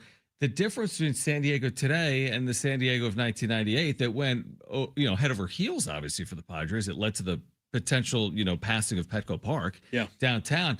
But the difference is the big bad NFL plays a role in all these American cities as it pertains to baseball. All of them, even New York. I don't know how it plays out in LA. You have a better feel having worked there. It's a different market when it comes to the NFL. But San Diego now is not San Diego of 2015 or 2005 or 1998 in terms of the role that the NFL plays within the psyche of the sports fan. So now all your attention is on the Padres. But I will tell you this, 98, I mean, they owned San Diego. As they should have. Of course they should have. But I think that also applies to, listen, when the Chargers were here, it's a different story, of course. But it was the best. It's like you got your baseball, you got your football, NFL. They're opposite. They don't overlap seasons. the same way, It was great. The whole thing was great. But I think one thing San Diego has shown, if the squad is winning, like, they're going to come support it. I agree. And I could tell you that about SDFC. Wave. San Diego Wave, you and I have kind of been talking about this a little bit. They had such a big win over the weekend in Washington. They got a big game coming up against I think it's Gotham City, New York. I think that's their club there. But San Diego Wave a couple years ago. Like, if you're winning, they're good. San Diego State University, when it comes to basketball, I don't have to say anything, but I know your point that San Diego is obviously taken. And I'm sure I'm sure the Padres have invested more because they know that this is we're kind of the only game in town when it comes to a professional team. Right, and that's a whole other conversation. But no doubt, there should be more attention on the Padres, and they have fully taken advantage of it. All right, on the other side, speaking of, baseball in Southern California, Colin Cowherd has a hot take on these reeling Dodgers. Is it the end of an era? Colin Cowherd weighing in. Plus, Nick Piecoro, DBacks beat writer for the Arizona Republic, will join us at 5. Kevin Acee at 5:30. And we're giving away tickets to see 311 next on Schaefer and Sliwa.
All right, let's give away 311 tickets in 7 minutes, Alan. 311.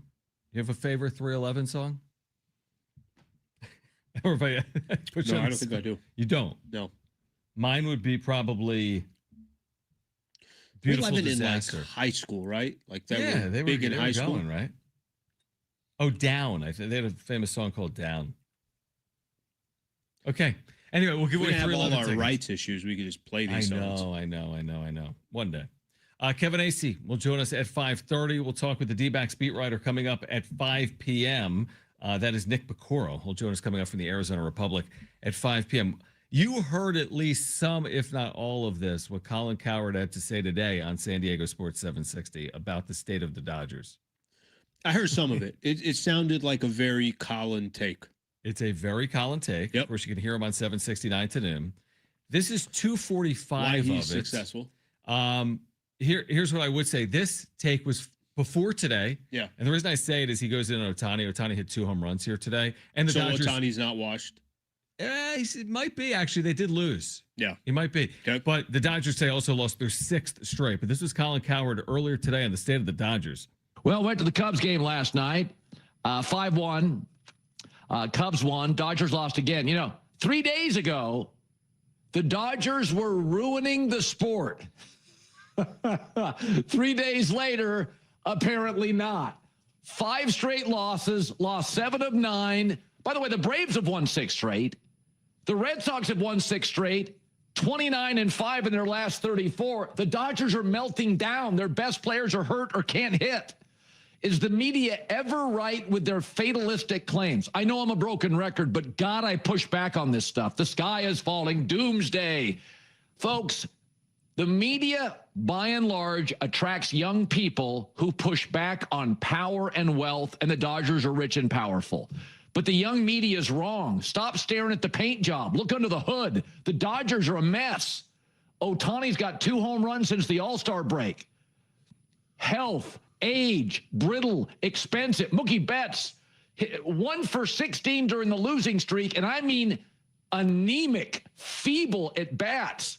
So this Tariq Skubal acquisition was much more life raft than adding a helipad to the yacht. This team is, I'm looking at the numbers since July 31st for our radio audience. Tied for the worst record, the most home runs allowed, the home run differential's the worst, second most runs allowed, the team ERA is shot. It's almost 7, second worst in baseball. Again, the Red Sox on fire. The Braves on fire. The Cubs playing well. The Dodgers have bullpen issues, age issues.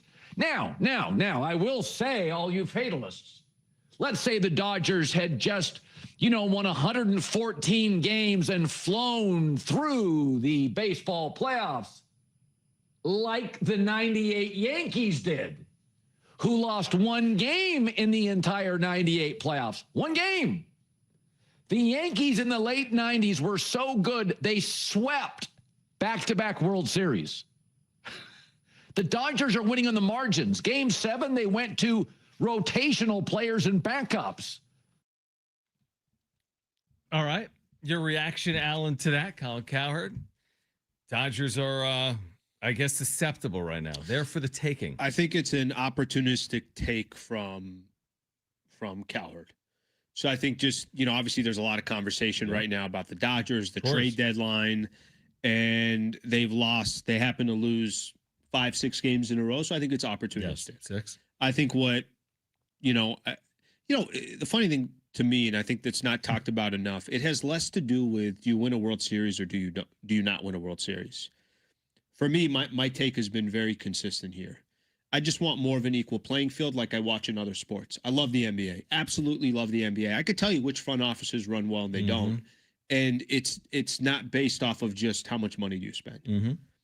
The NFL, my relationship with the NFL is a lot different, but I could still, the NFL is still a Goliath, and there's parameters of how you do things. A lot of them. Right? And again, I could tell you that I already know the Rams are going to be good this year and Arizona is going to be bad. Right. And I know if you took the ownership of the Rams and their front office and you move them over to Arizona, Arizona is going to become a good team. Mm-hmm. That's what I want it based off of.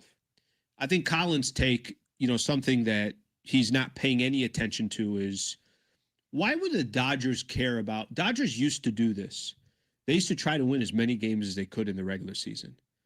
And then they figured out that's not a good strategy because their goal is not to win the NL West. Their goal is to win a World Series. So they want to have guys ready to go for the postseason. I don't think that's talked about enough. I agree. And I think the thing that, to pay attention to most in his rant is, if you think Shohei freaking Ohtani or some of these guys that he's talking about are falling apart or look under the hood or any of that stuff, let's just say the Tucker signing wasn't a good signing or Mookie is washed or whatever the case is. The Dodgers can fix any of these no problem because there's unlimited financing. So a bad deal for them doesn't cripple an organization like it can with some of these other Major League Baseball teams. That's it. I mean, I listen, it's a good take from him today because the Dodgers have lost 5-6 games in a row. But I think his overall take, it's more opportunistic. It's funny because I will completely agree with you and say I just think it's a dumb take. It's like, so they've lost 6 consecutive games and all of a sudden that's going to impact their ability to win a World Series? No, that's not how it works. In fact, most teams over the course of a year will have a bad stretch. Yeah. The facts remain the facts that they've added to a very good rotation. They have among the best offenses ever put together, certainly at the top of it. And they remain, as we sit here today, even in the midst of their 6-game losing streak, the clear-cut favorite to win the World Series. So, and this, he mentioned this, since July 31st. I'm like, Colin, since July 31st, it's August, what? 5th.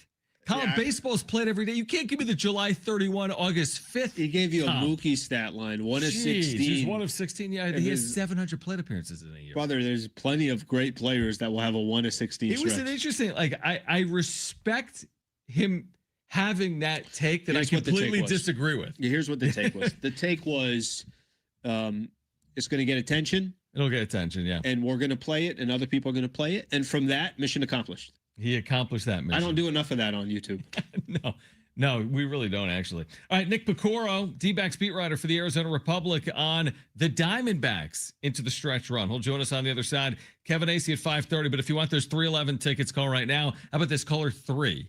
You've got a free 4-pack of tickets to see 311. And Dirty Heads, August 19th, North Island Credit Union Amphitheater, 877-767-4760. Call right now. Caller 3, you have 4 free tickets to see 311 here in San Diego on August 19th, 877-767-4760. Nick Piecoro, Arizona Republic, next on Schaefer and Sliwa.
Here's what's trending from the iHeart Sports Network, presented by iHeartAdvertising.com.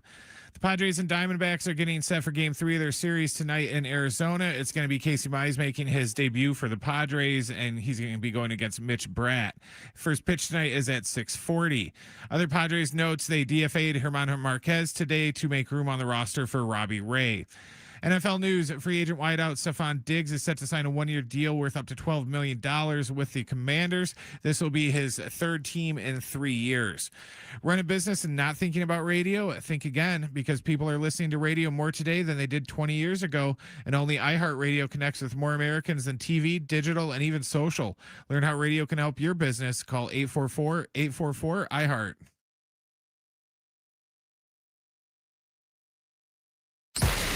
It's Schaefer and Sliwa. Sean Schaefer and San Diego's own Alan Sliwa. Your Schaefer and Sliwa. All right, final hour here on 760. Big hour for Padres fans. Kevin Acee is our Padres Insider. He joins us in 30 minutes from the UT. Nick Piecoro joining us right now. He covers the DBacks for the Arizona Republic. Of course, Padres and Diamondbacks playing Game 3 of a 4-game set tonight in Phoenix. So, Nick, we appreciate you joining us here in San Diego. I thought Mike Hazen, the GM of the D-backs, was very critical of himself. Didn't he say on local radio, I didn't get it done at the deadline? What do you think will be the result of what Arizona did or didn't do at the deadline on their chances? Yeah, I don't know. I mean, it's honestly pretty rare that those deadline moves make like a massive difference, right? Sure. I mean, we've seen it here with JD Martinez. I guess that was almost 10 years ago. He had one of the most incredible final couple months ever, but most of the time they don't really move the needle all that much. That said, like, I mean, you know, we'll see how these two rookie lefties that are starting the next 2 days do. I mean, Mitch Bratt and Cole Drake are guys that they would have rather, you know, had veterans starting these really important games down the stretch. They're hoping to get other starters back from injury at some point here soon. So, you know, this is really the time, this sort of like in between time before Michael Soroka is back from injury, Corbin Burns is back, where we're going to see if they're going to be able to stay afloat without the help of any of those deadline reinforcements that they were unable to land. Nick, I'm curious, you know, the expectation for the Diamondbacks coming into the year, is this where they expect it to be, you know, fighting for a playoff spot and in the wild card hunt? I mean, I asked that question because, you know, look at the Padres here, kind of becomes just a big failure if they don't make this wild card, that final spot for a wild card. And especially now after making some trades, again, being aggressive at the deadline, how does Arizona look? How did they look at it coming into the year, and how do they look at their position right now? Yeah, I mean, they definitely would expect to make the playoffs. I think they're spending a ton of money on this team, you know, more than they have ever before. You know, they're pushing up against the luxury tax for the first time in club history. The problem is that a lot of those guys are hurt, like I was just mentioning. So I think coming into the year, the plan was, let's hang in there. We can add at the deadline. We'll get these guys back from injury, you know, and we'll be a much better team. It hasn't worked out quite like that. Some of these guys have had setbacks, and we're still waiting for them to get back. But look, I mean, this was a team that went to the World Series in 2023 and hasn't made the playoffs the past 2 years since, and they have a lot of the same players on this roster.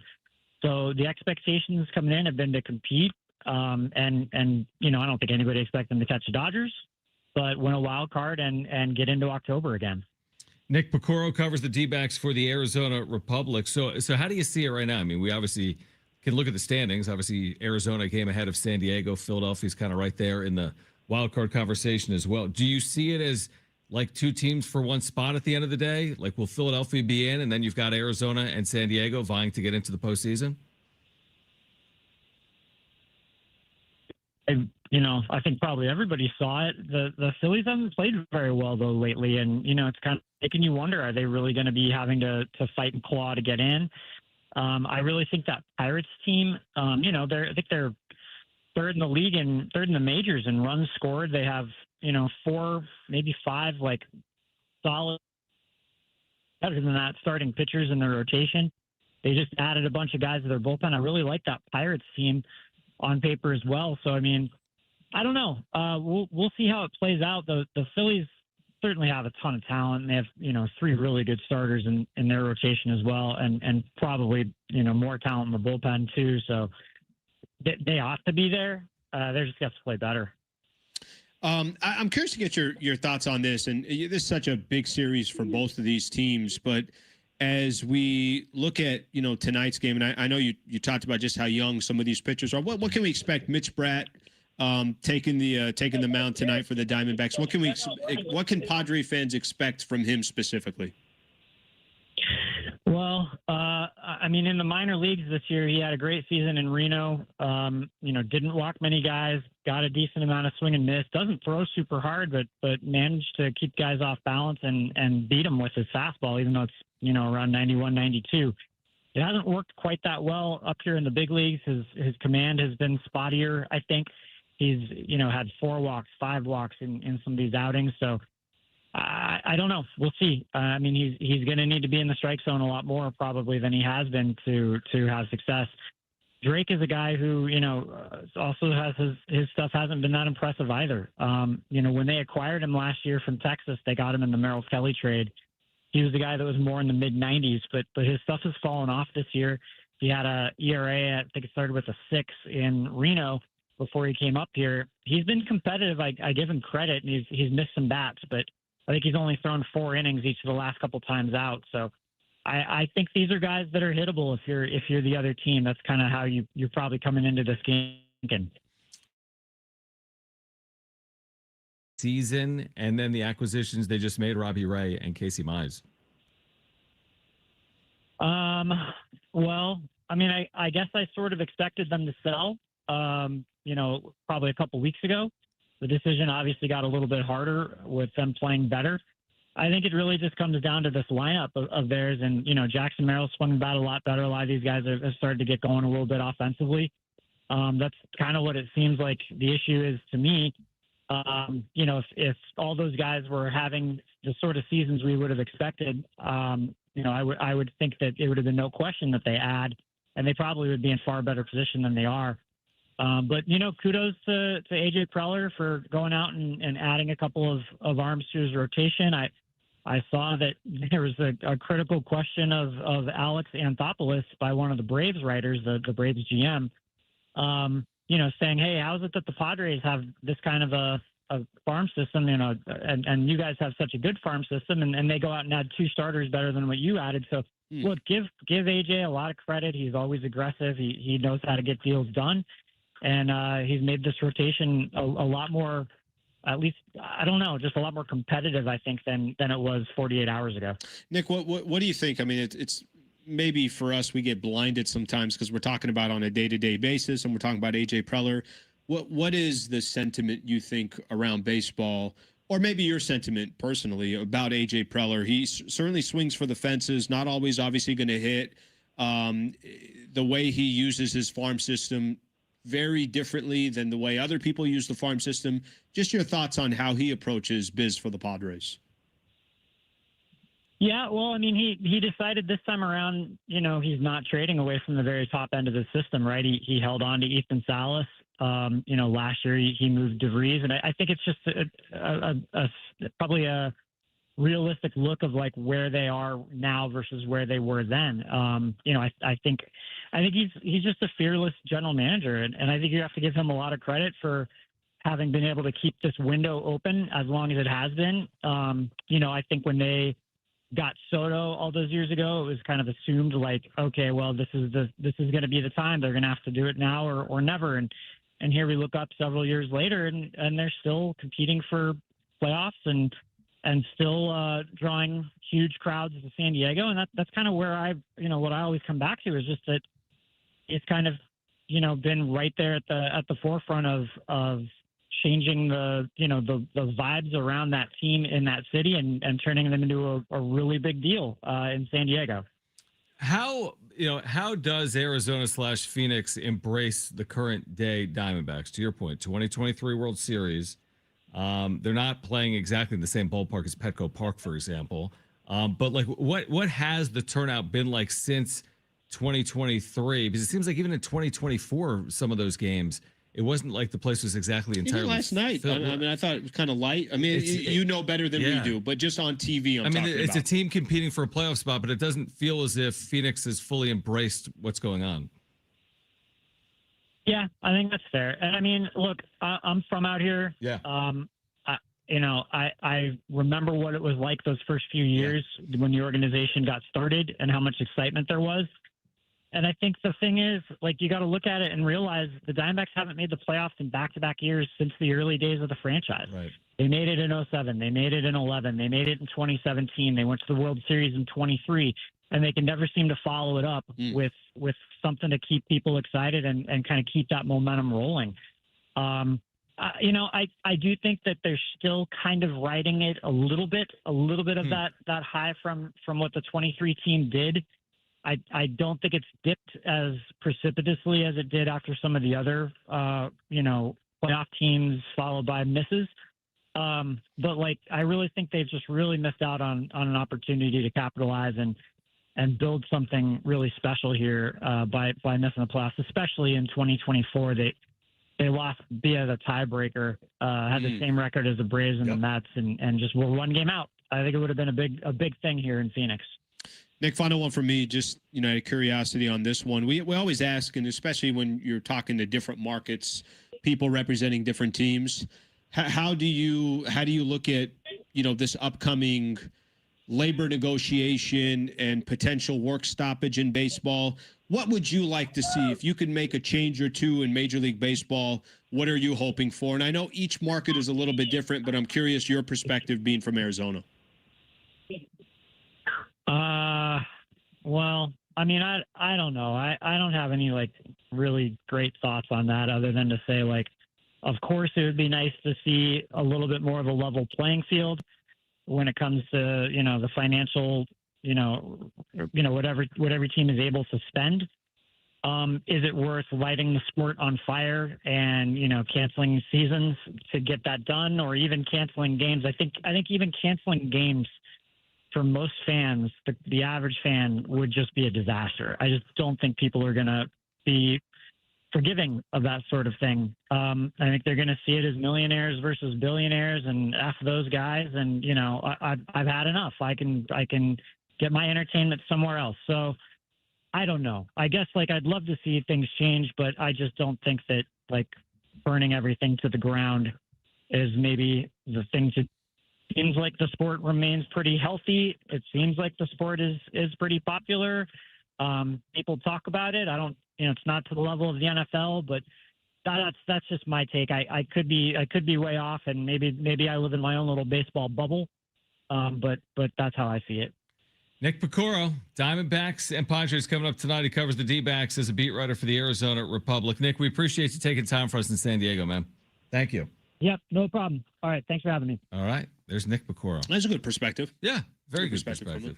But yeah, it's amazing what we do have in San Diego, because again, Phoenix is a large market. They've had success. Yeah. 2023 World Series. Not impressive at those games. I'm watching on TV. I'm telling. I was kind of the same thing. It's kind of funny, I was trying to. I couldn't obviously make it work, but I was like, is there a way I could fly to Arizona and just go to this game on Thursday and come back? Close. Like, it's so close. It's so easy. Close. Direct flights, but there would have been plenty of seats. I'll tell you. Plenty of hotel rooms available in August when it's 109 degrees out. There you go. As well. All right, Nick Wright weighing in on the Lakers, and was it a mistake how it played out with LeBron James? Plus, we will tell you how to win a 4-pack of tickets to see Luke Bryan and Jason Aldean coming up. Plus, Kevin Acee at 5:30 live. Our Padres Insider on Schaefer and Sliwa. Stay with us.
All right, with the iHeartRadio app, you can stream us wherever you are 24 hours a day. Just search for San Diego Sports 760 to stream us live all day, every day. You can leave your comments for us by using that talkback microphone. Tell us what you liked, what you didn't like, what you want us to talk about.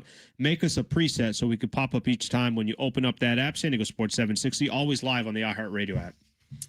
There's been this came out actually earlier in the week, Alan. Yeah. And we can hear from Nick Wright on LeBron, but there was a settlement between the Pac-12 and the Mountain West. Officially official, right? We knew they were trending here for forever. Yep. But now it's like done. We hadn't heard terms.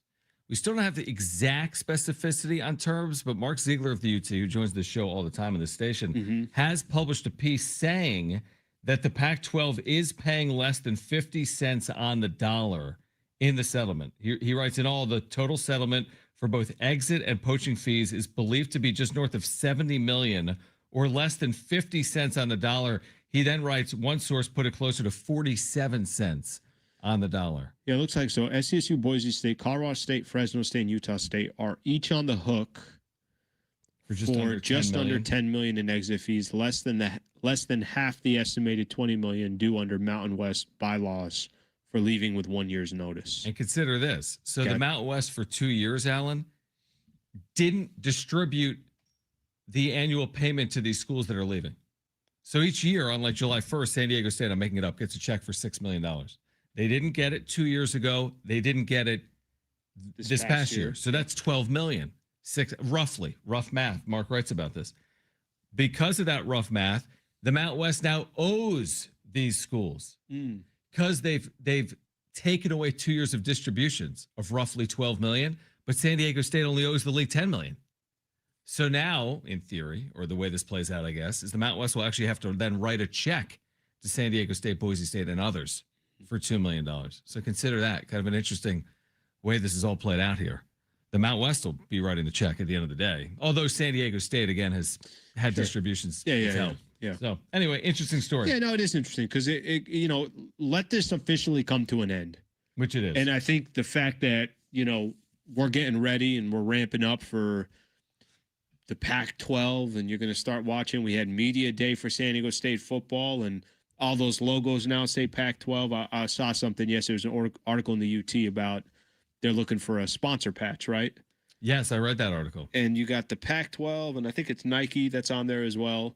But like the branding has started, all that is starting. Whatever ties you have left with the Mountain West Conference, be done with it. And I think it's actually good for both conferences. Let's get this cleared up. Yep. So I think this is good news that obviously a settlement has come to terms and everybody can move on. What do you think of a Schaefer and Sliwa logo just below the swoosh? Or would you put it on the other side next to the Pac-12 logo? It's a real, I love that. You love that question. San Diego Sports 760, iHeartRadio app. What happened? You looks like you got scared there. Like first you went with our show, have the money, and then you immediately then said, no, let's go San Diego Sports. And then you went iHeart, and now you're like, who else owns? What other investors are part of iHeart? Right. I don't think we have the money. Yeah, I don't think we have the money. You'd want it on the sleeve. Because then when they line up, it'll be camera side every single time. I like that. Look at Brent's marketing. I like that. Jesus. Kevin Acee is going to join us in about 7 minutes. Real quick, if you want tickets to see Luke Bryan and Jason Aldean, open up the iHeart app right now. Search for San Diego Sports 760. Click the red talkback mic. Tell us your name and why you want to see the show. That's it. You do that right now, you got a good chance to win a 4-pack of tickets to see Luke Bryan and Jason Aldean. Open the app, search for 760, click the talkback mic, tell us your name and why you want to go. We'll announce a winner in 30 minutes. Let's hear from Nick Wright on, are the Lakers the biggest loser of this LeBron free agency saga? Yep. Let's take a listen. Far and away, the biggest loser of this whole thing is the Lakers. LeBron James saved the damn franchise. That team, telling everyone who would listen what a pain in the ass LeBron is, led to a scenario where LeBron James was willing to play for the league minimum, but not for them. Turning the team over to Luka is totally understandable. There's a way to do that and keep an all-NBA caliber guy on the minimum. Every single move the Lakers made this offseason, re-signing Austin, trading for Walker Kessler, adding some athleticism. You could have done all of that and still brought LeBron back for what the Sixers just got him for. And instead, they couldn't wait for the LeBron era to be over. Couldn't wait. Couldn't wait. I think what Nick Wright is trying to tie in, which I don't think he fully understands. The Lakers and LeBron were done. Like I think both sides, there was probably an exhaustion from both sides. If you remember a year ago, LeBron was making $52 million with the Lakers. The Lakers had an option or LeBron wanted an option on his contract. He always signed these 1+1s. Right. So that he was always in control and he could determine whether he's going to take that next year or not, and always kind of kept your front office on edge. Mm-hmm. A year ago, the Lakers said, we're not giving you a 1+1. We're just going to play out the rest of your contract. I think that was kind of like the true indication there that he's probably, things aren't going to be the same. Let's just put it that way. But I think if Nick Wright thinks that LeBron was going to come back to the Lakers for $4 million, brother, he was not coming back to the Lakers for $4 million. He wasn't. Like he would go to another team almost in spite of, or to go win it, try to go compete for a championship, because it wasn't going to happen with the Lakers either way. But I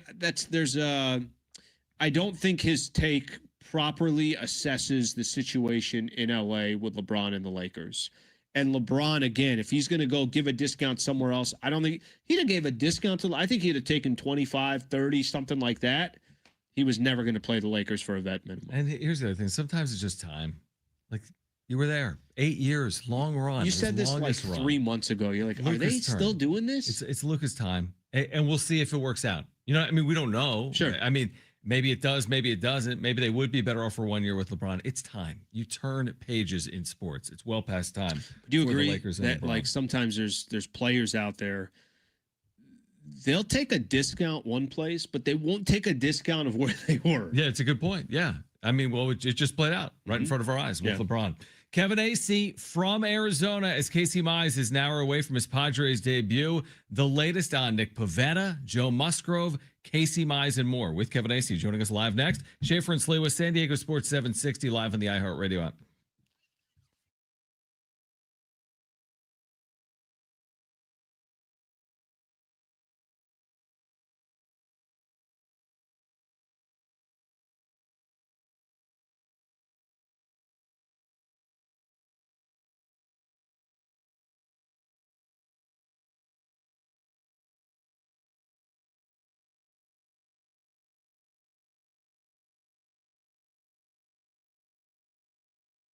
Hey guys, it is Schaefer again for my friends at the all-new Jamul Casino Resort, the Players Place.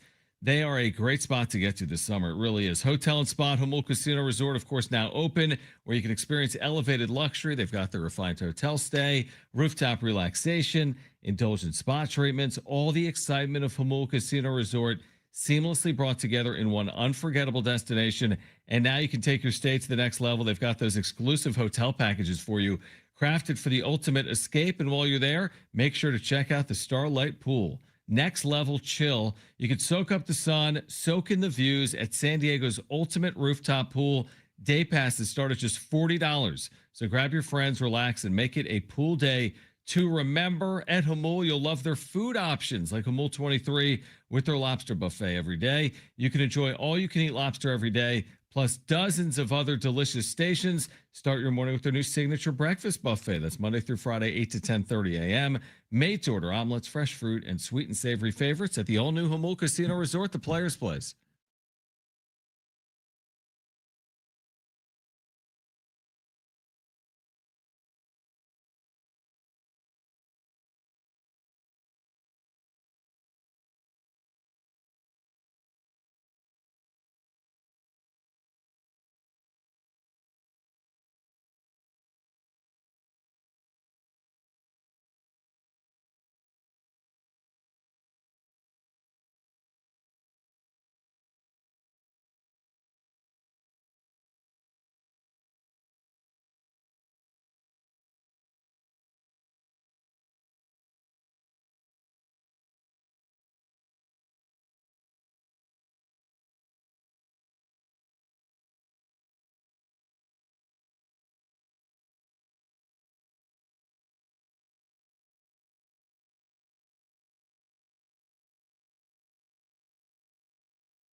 Here's what's trending from the iHeart Sports Network, presented by iHeartAdvertising.com.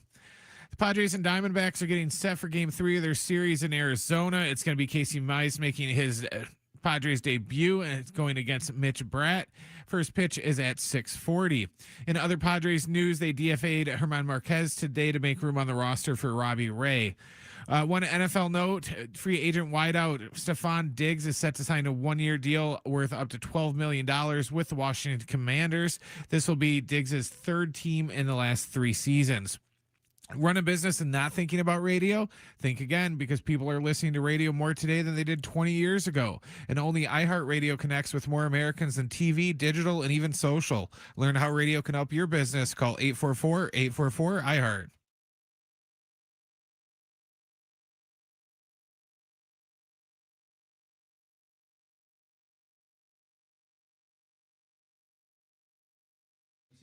All right, let's catch up with Kevin Acee. Let's start with the latest on Nick Pivetta. What a curious 24 hours for Pivetta. He makes the rehab start. Hopefully just a scare. I think, Kevin, and correct me if I'm wrong, Craig Stammen has recently spoken with you and other media members. I'll let you just go from there. What is the latest with Nick Pivetta 24 hours after what played out yesterday in Lake Elsinore? What it seems is that Nick Pivetta did not feel right on the mound, came out, then arm calmed down, whatever irritation was in there, and said, all right, I'm going to go for it. And he went in the bullpen and threw full out 20, 30 pitches, felt fine, and more importantly, felt good enough today to do his normal day after, long toss and throwing program and just getting ready for his next outing. What does that tell you? It really is kind of how these things go sometimes, and it's something the Padres have been talking about, and Joe Musgrove has been talking about. Nick hasn't really wanted to say more than 3 or 4 words at a time about his recovery, but they're just 2 different guys. That's okay.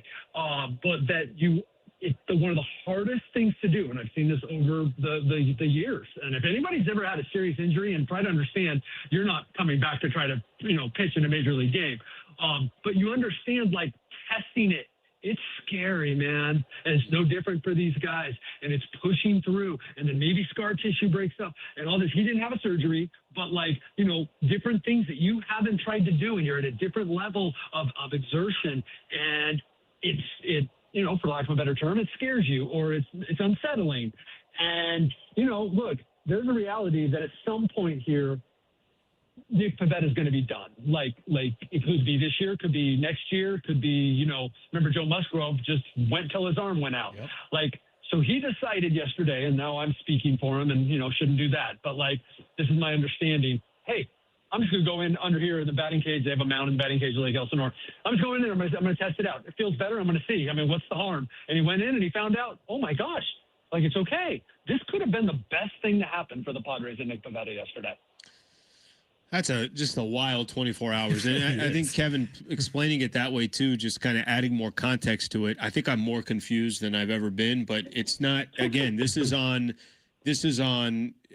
like I think you described it perfectly. Pivetta doesn't know, right? Nobody knows. So until he goes out there and kind of pushes a little bit more, we'll wait and find out. So what is there, can you just explain, and I'll throw Joe Musgrove into the mix as well, next steps for both of these guys is what? Well, I would assume that Joe's going to be a little ahead, but it doesn't have to really matter. Right. But Joe, threw more pitches and made it through 3 ups, went out for a 3rd inning, and now is looking to go 3 or 4 innings this next time. And then the next time would hope to get into the 5th, and boom, there he is, ready. Third start from now is in the major leagues, if everything progresses like they hope, and like it, at this point, it seems it will. Obviously, if anything yesterday shows us, wild things happen, or, not wild things. When people are coming back from injuries, you can, can't be too surprised when there's a setback, but that's a part of the reason that they took so long with this. Not that they could have come back earlier, but it was like, let's just make sure that it's all good. And so it's a real thing that I think they're off the 20th, but these guys could pitch the 21st, 22nd. I think everybody who follows along knows the 22nd is a pretty important day to Nick Pivetta. And him coming out of this like it is, it's still possible that he is able to, to beat that date. To speculate on that more, Kevin, just that important date, I mean, so much financially would be on the line for Nick Pivetta, right? For our listeners that aren't fully aware, it's like if he doesn't return by then, his deal could be voided at the end of the year. If he does return by then, the Padres are basically locked into paying him for the next 2 years a total of roughly $32 million. How much of a factor is that fact for both of these two sides? I don't think that even though these guys operate in a different world than us, I don't think anyone's given away $32 million. Correct. So, pretty big, right? I'm not sure that doesn't discount the Pivetta's will to try to win, to try to compete. I mean, he's as much of a competitor as anyone. It's part of the reason you give him a good chance to be able to come back and do it. But 32 million reasons, So, yeah, it's a big deal. It's a big deal. And it has kind of always, they pushed it right up to it, but it's always kind of been the thing. Like, all right, if this goes how we think, he's going to be back before that. Kevin Acee taking some time to join us here, Schaefer and Sliwa show. Kevin, just kind of paying attention. We'll get back to the games, and a phenomenal game from the Padres yesterday, one back of a wild card spot. Tonight, we're going to get a chance to see Casey Mize. I'm curious to just get your thoughts. As the dust settled, the Padres get Robbie Ray, they get Casey Mize. What has been the sentiment of how the Padres did at the trade deadline, and obviously what they gave up versus what they're getting in return? Yeah, I think that what they gave up is they didn't give up their best pitching prospect. They didn't give up any of their top 3 prospects in their minds, which is not the same as everyone else. They turned a weakness into a potential strength. They think a strength, but hey, it's a potential strength. They got 2 guys who are pitching well, not just like, oh, okay, we all get excited. Oh, they got someone new. These are 2 guys that are pitching well. And so 2 experienced guys. And look, they tried to get a left-handed bat. They tried hard. In the end, they were unwilling to meet the price for what was out there. And that, because at some point you have to say, what we're giving up here, prospects, or maybe it's a reliever, is that much better than what we have? No. Okay. And the price was still high. And so they were unable/unwilling to go and get another bat because that's what the market was. And I think that, if your goal is to set out to make your team better and address weaknesses, they pretty much did that. I mean, look, most hitters that come here anyway turn into Adam Frazier or Ryan Ludwig, Right. It's a good point. At the trade deadline. Yeah. Kevin Acee is our Padres Insider. It's funny because we put so much emphasis on the deadline. Like we just had the DBacks beat writer, Nick Piecoro. I don't know if you know him or not, with the Arizona Republic. Yeah. And he made an interesting point I hadn't fully considered when we started the conversation. I'm like, hey, what do Diamondback fans think? Like, I think their GM went on local radio. It was like, I didn't get it done. And then Nick's like, let's be honest. Like, what is the true value of a trade deadline for most teams anyway? I mean, he didn't say those exact words, but when you think about it from that extent, like from a fan base perspective, correct me if I'm wrong, everyone puts so many eggs in the deadline, like it's saving everything or changing everything. But oftentimes it doesn't really play out like that, right? Right. And especially, and I love that perspective because, I mean, I do. It's just, but also he doesn't cover the Padres. And I've watched 3 of the last 4 years that make the playoffs. You could argue because of the deadline. Now, so like, yeah, it's not just like a golden rule, but I love that perspective. Now you take their team. Do they need starting pitching? Yeah, sure. But their starting pitching has been better than the Padres. Do they need a left-handed bat? Yeah, utility guy. Yeah. But like, did the Diamondbacks, without making a gigantic splash, which evidently they probably weren't going to, did they their needs were not as pronounced? I'm not saying they couldn't have done a better job, whatever, but like the Padres would have been, I mean, there was no consideration they weren't going to do what they did because it would have been malpractice. If you're really, otherwise just sell everybody and restock your farm system. I mean, so I come from it. I've learned to come from it from a area of, well, I don't know, the GM that I cover, he kind of turns the trade deadline into, something that is real. And I do think the industry changed in 21 when the Braves went from awful to World Series champions. And that doesn't happen every year. And again, I want to stress, I agree with Nick, but also then I cover the Padres. Right. That's fair. Kevin, obviously for the Padres offensively, they've been so much better over the last 30 days or so, a little bit more than 30 days. But just let's take these first two games in Arizona as an example. They play on, what was that, on Monday, score run, really nothing cooking on the offensive end. Yesterday, it doesn't take much. Tatis is on second, first batter with a double, and they go on to score 9 runs. What is there something you notice when they are clicking versus when they're not offensively? And maybe you can just simplify it. Maybe there's a simple answer to it, but could it be their approach? It could be certain players that are shining. Is it the end of the order? Like what do you notice when they're performing versus when they're not? A lot of times it's one batter who stops the good at bats, right? We talk about team didn't take good at bats. Well, there were some. How many did you have? A lot of times it's, what if Jackson Merrill, who was hitting fifth last night? It wasn't Merrill. Was it Merrill? Yeah, I know he got one of the hits, but they had 2 hits in a row. Was it Bogarts? With 2 outs. Bogarts, thank you. They had 2 hits in a row with 2 outs. It was them in whatever order they are, and I don't think Jackson's been hitting fifth. So, but what if those don't happen? And now it's 1 run, and then, now I know they ended up scoring 3 again in the second, but what if, because Rodriguez, then he settled down, what if he then gets through it? That's happened a lot to the Padres this year, where they have left runs on the table. Even times when they've scored 2, it was like, gosh darn, you just loaded the bases with 0 outs. And, then you had runners at second and third with 1 out, and oh boy, you got 2 runs. Good for you guys. That's going to come back to haunt you. And guess what? It does.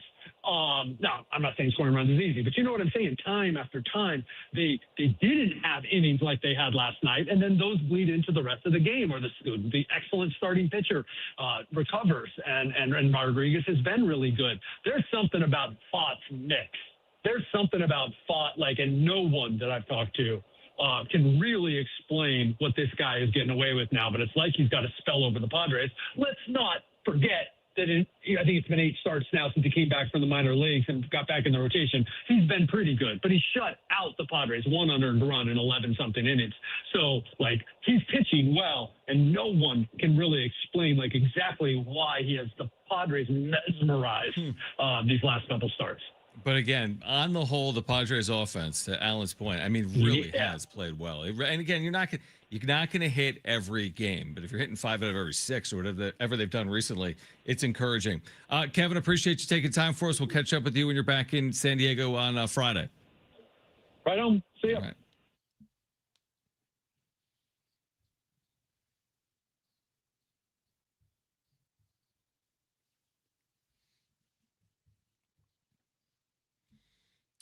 Pivetta. I know. That's the only thing that stood out. Nick it's just Pivetta, man. It's tough to talk about anything else. His next rehab start, I am watching. Yeah, I know. I will be watching how that plays out. But you know what he said about screw it and just went in the back, if I'm done, I'm done.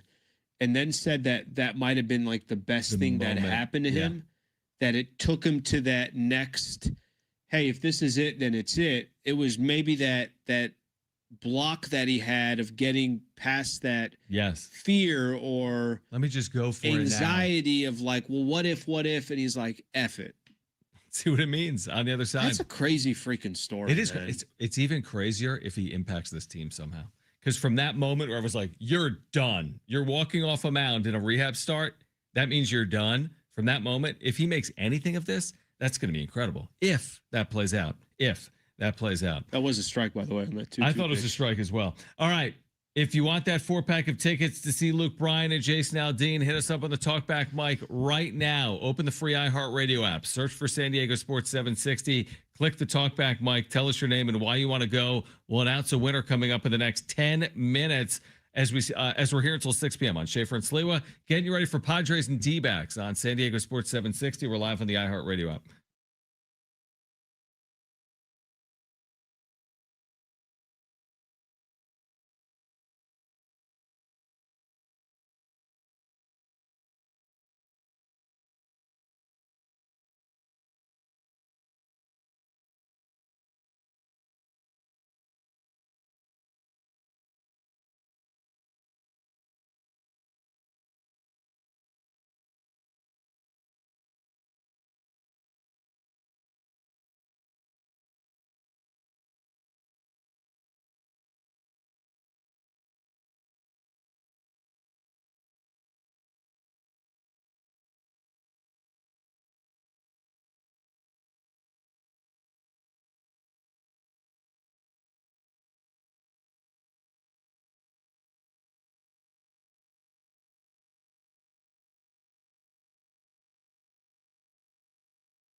We have a winner, Alan, of the Luke Bryan tickets. Okay. With Jason Aldean. Christopher, congratulations. Let's go, Chris. You've got 4 tickets to see Luke Bryan and Jason Aldean August 16th, Petco Park. 4-pack of tickets. Tickets and info at Ticketmaster.com. Let's see. Let's see your shot. I was thinking about blocking. Playing defense? Yeah, thinking about it. Going all left here. All right. I won't block your shot. He's not going in regardless. Oof. Air ball.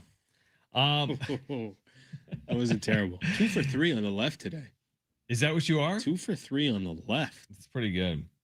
All right, Padres Diamondbacks coming up. There's this story. I saw Andy Hobron tweeted about it. I didn't mention this to you. I don't know if you saw this. The fires in Spokane have been awful, right? So a Padre reliever, he's been on the Padres, Alec Jacob, he's in AAA in the PCL. His family lost their the home's burnt to the ground. It's the Old Trails fire. It's the home Alec grew up in. His parents lived there for 24 years. Now his family's safe. His pets are safe. They've lost everything. There is a GoFundMe online, but it just speaks to we take all this stuff, dude. We're talking about sports and bullpens and ERAs. Like, they're people. They have families, parents, loved ones. And imagine that. You're dealing with the day job, so to speak, putting yourself in a position to support your family, and then your parents are losing your childhood home at the same time in Spokane, Washington. You know, it's crazy. You know, obviously, we're accustomed to here. I remember when I was just out of high school, fires out in Crest. That was a big fire. And then it just kind of like started becoming a little bit of the norm. You know, a year and a half ago when I was in Pasadena, Altadena. Oh, my just 3-4 miles up. Yep. Brother. We'll play out in Palisades. That was same time, right? Right. But yeah, Palisades and everything else. Yeah. What's crazy to me is, like, I just assume this is a California thing. And it's not. It's a great point. It ain't anymore. Canadian wildfires, right? I think at one point it was like, oh, it's more of the regionalized desert kind of climates. You know, these areas, obviously everything's so dry and everything else. Yeah, it ain't just, like it's Oregon, not. Washington, that's what I'm saying. Canada. Like areas like this, I would just assume, no, it can't happen there.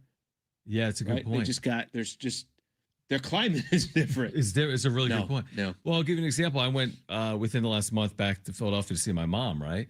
And do you remember after the All-Star game in Philadelphia, there was a game the Phillies moved up an hour because of the impact of wildfire smoke on the Northeast? And it was coming from Eastern Canada. Mm-hmm. And it was the equivalent, they said, I think that day in Philadelphia, of smoking a pack of cigarettes in Philadelphia, 1,000 miles away, if you spent the day outside. And they moved the Phillies game up. But like, yeah, this is impacting everywhere. What was it? There was the World Cup final was in question. Oh, we talked about that. That's right. It was a World Cup in final. New York that was City. In question. That's right. Yeah, it was around the same. But again, that's to your point. Like, we think, oh, maybe it's a Western thing. Well, that's the East. Not anymore. And it's being impacted. Yeah, not anymore. So anyway, just again, we take so much. I don't know if we take it for granted, but we talk so much sports that sometimes you like to separate the real. But you know what from it is. Sports. You know what it is. I think there's a piece of it that's. A lot of people will come in to tune into sports to kind of get away from the news, right? Like, this is their part of their escape. Of course. So there's no real way of. Yeah, I think it was JJ Redick, coach of the Lakers. His home in Palisades. Yeah. Was gone. Okay, so Padres tonight, if they win behind Casey Mize, they'll be even in the race for the final wild card in the National League. What are your expectations here? What are you signing up for from Casey Mize? 5 2/3 innings, 2 or 3 runs? Honestly, if he gave 5 innings and 2 runs, I'd be like, what a phenomenal start for the San Diego Padres. Yep. Good hitters ballpark, by the way. You just want a chance to kind of put himself in a position to get a W for the Pods. And here's the beauty: by not using many of your guys, they didn't use most of their players yesterday, most of their bullpen players. Like, they're set up tonight to go try to get a W. You're taking on Diamondback pitcher, exactly, that should you be able to take advantage of. So I think this one is kind of set up. Let's see if, and it never happens that way in baseball. Never. I know that, but on paper it looks like this is a game that the Padres could take advantage of. Yeah, it's funny you say it's never like it plays out on paper. Last night, Randy Vasquez, Eduardo Rodriguez was a bad matchup on paper, and the Padres led the game 9-0, looked unstoppable, or 8-0, like in the 8th inning. So it doesn't always play out the way you think it will. This series wraps up, by the way, tomorrow. What do you got, Brett? Don't you worry though, because they have the tendency when they play guys or pitchers that no one's heard of, Yes, or of it's like their course. first like 2 or 3 Absolutely. starts, Absolutely. they'll come out and look Point. like Nolan Ryan. Yeah, or So Cy Young, or cross between Ryan and Young. By the way, Aztecs football fall camp opened earlier today on field for the first time this year. We're 1 month out from today, Alan. September 5th, Snapdragon Stadium, Aztecs and Portland State. That is 1 month from today. And the starting quarterback, Jaden Danigal, will join us tomorrow on Schaefer and Sliwa. It's going to be fun to get his perspective too. You know, the whole new Pac-12 that we've been talking about, and you know, there is definitely this. I think, look, there's some excitement around San Diego State football right now, and it will grow completely based on how they do on the field. Yeah, definitely. So if you start winning some games, I think that will continue to grow. So to have him as, you know, obviously joining the show tomorrow, it's gonna be a good conversation to have. You see the ticket promo today? 4 tickets, $76 with parking for 4 games this year. 4 tickets, $76 with parking. They're doing it right. That's all I can tell you. I mean, what else do you need, right? They're doing it right, and they've said this before. They said that they listen to San Diego, listen to the consumers, and they're basically asking, make this thing affordable. They've done that part. Now, hopefully, San Diegans return the favor, and hopefully, the product on the field is also a product that everybody's proud about. So 1 month there we from go. tonight, San Diego State back in action.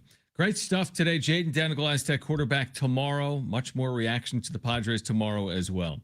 All right, if you missed anything today, sportssd.com or the iHeartRadio app. For Brent and Alan, I'm John. Keep it here. Schaefer See and you Sliwa. guys tomorrow. We'll see you when we see you. Schaefer and Sliwa with San Diego Sports Go get a 760. Live on the iHeartRadio app. Peace.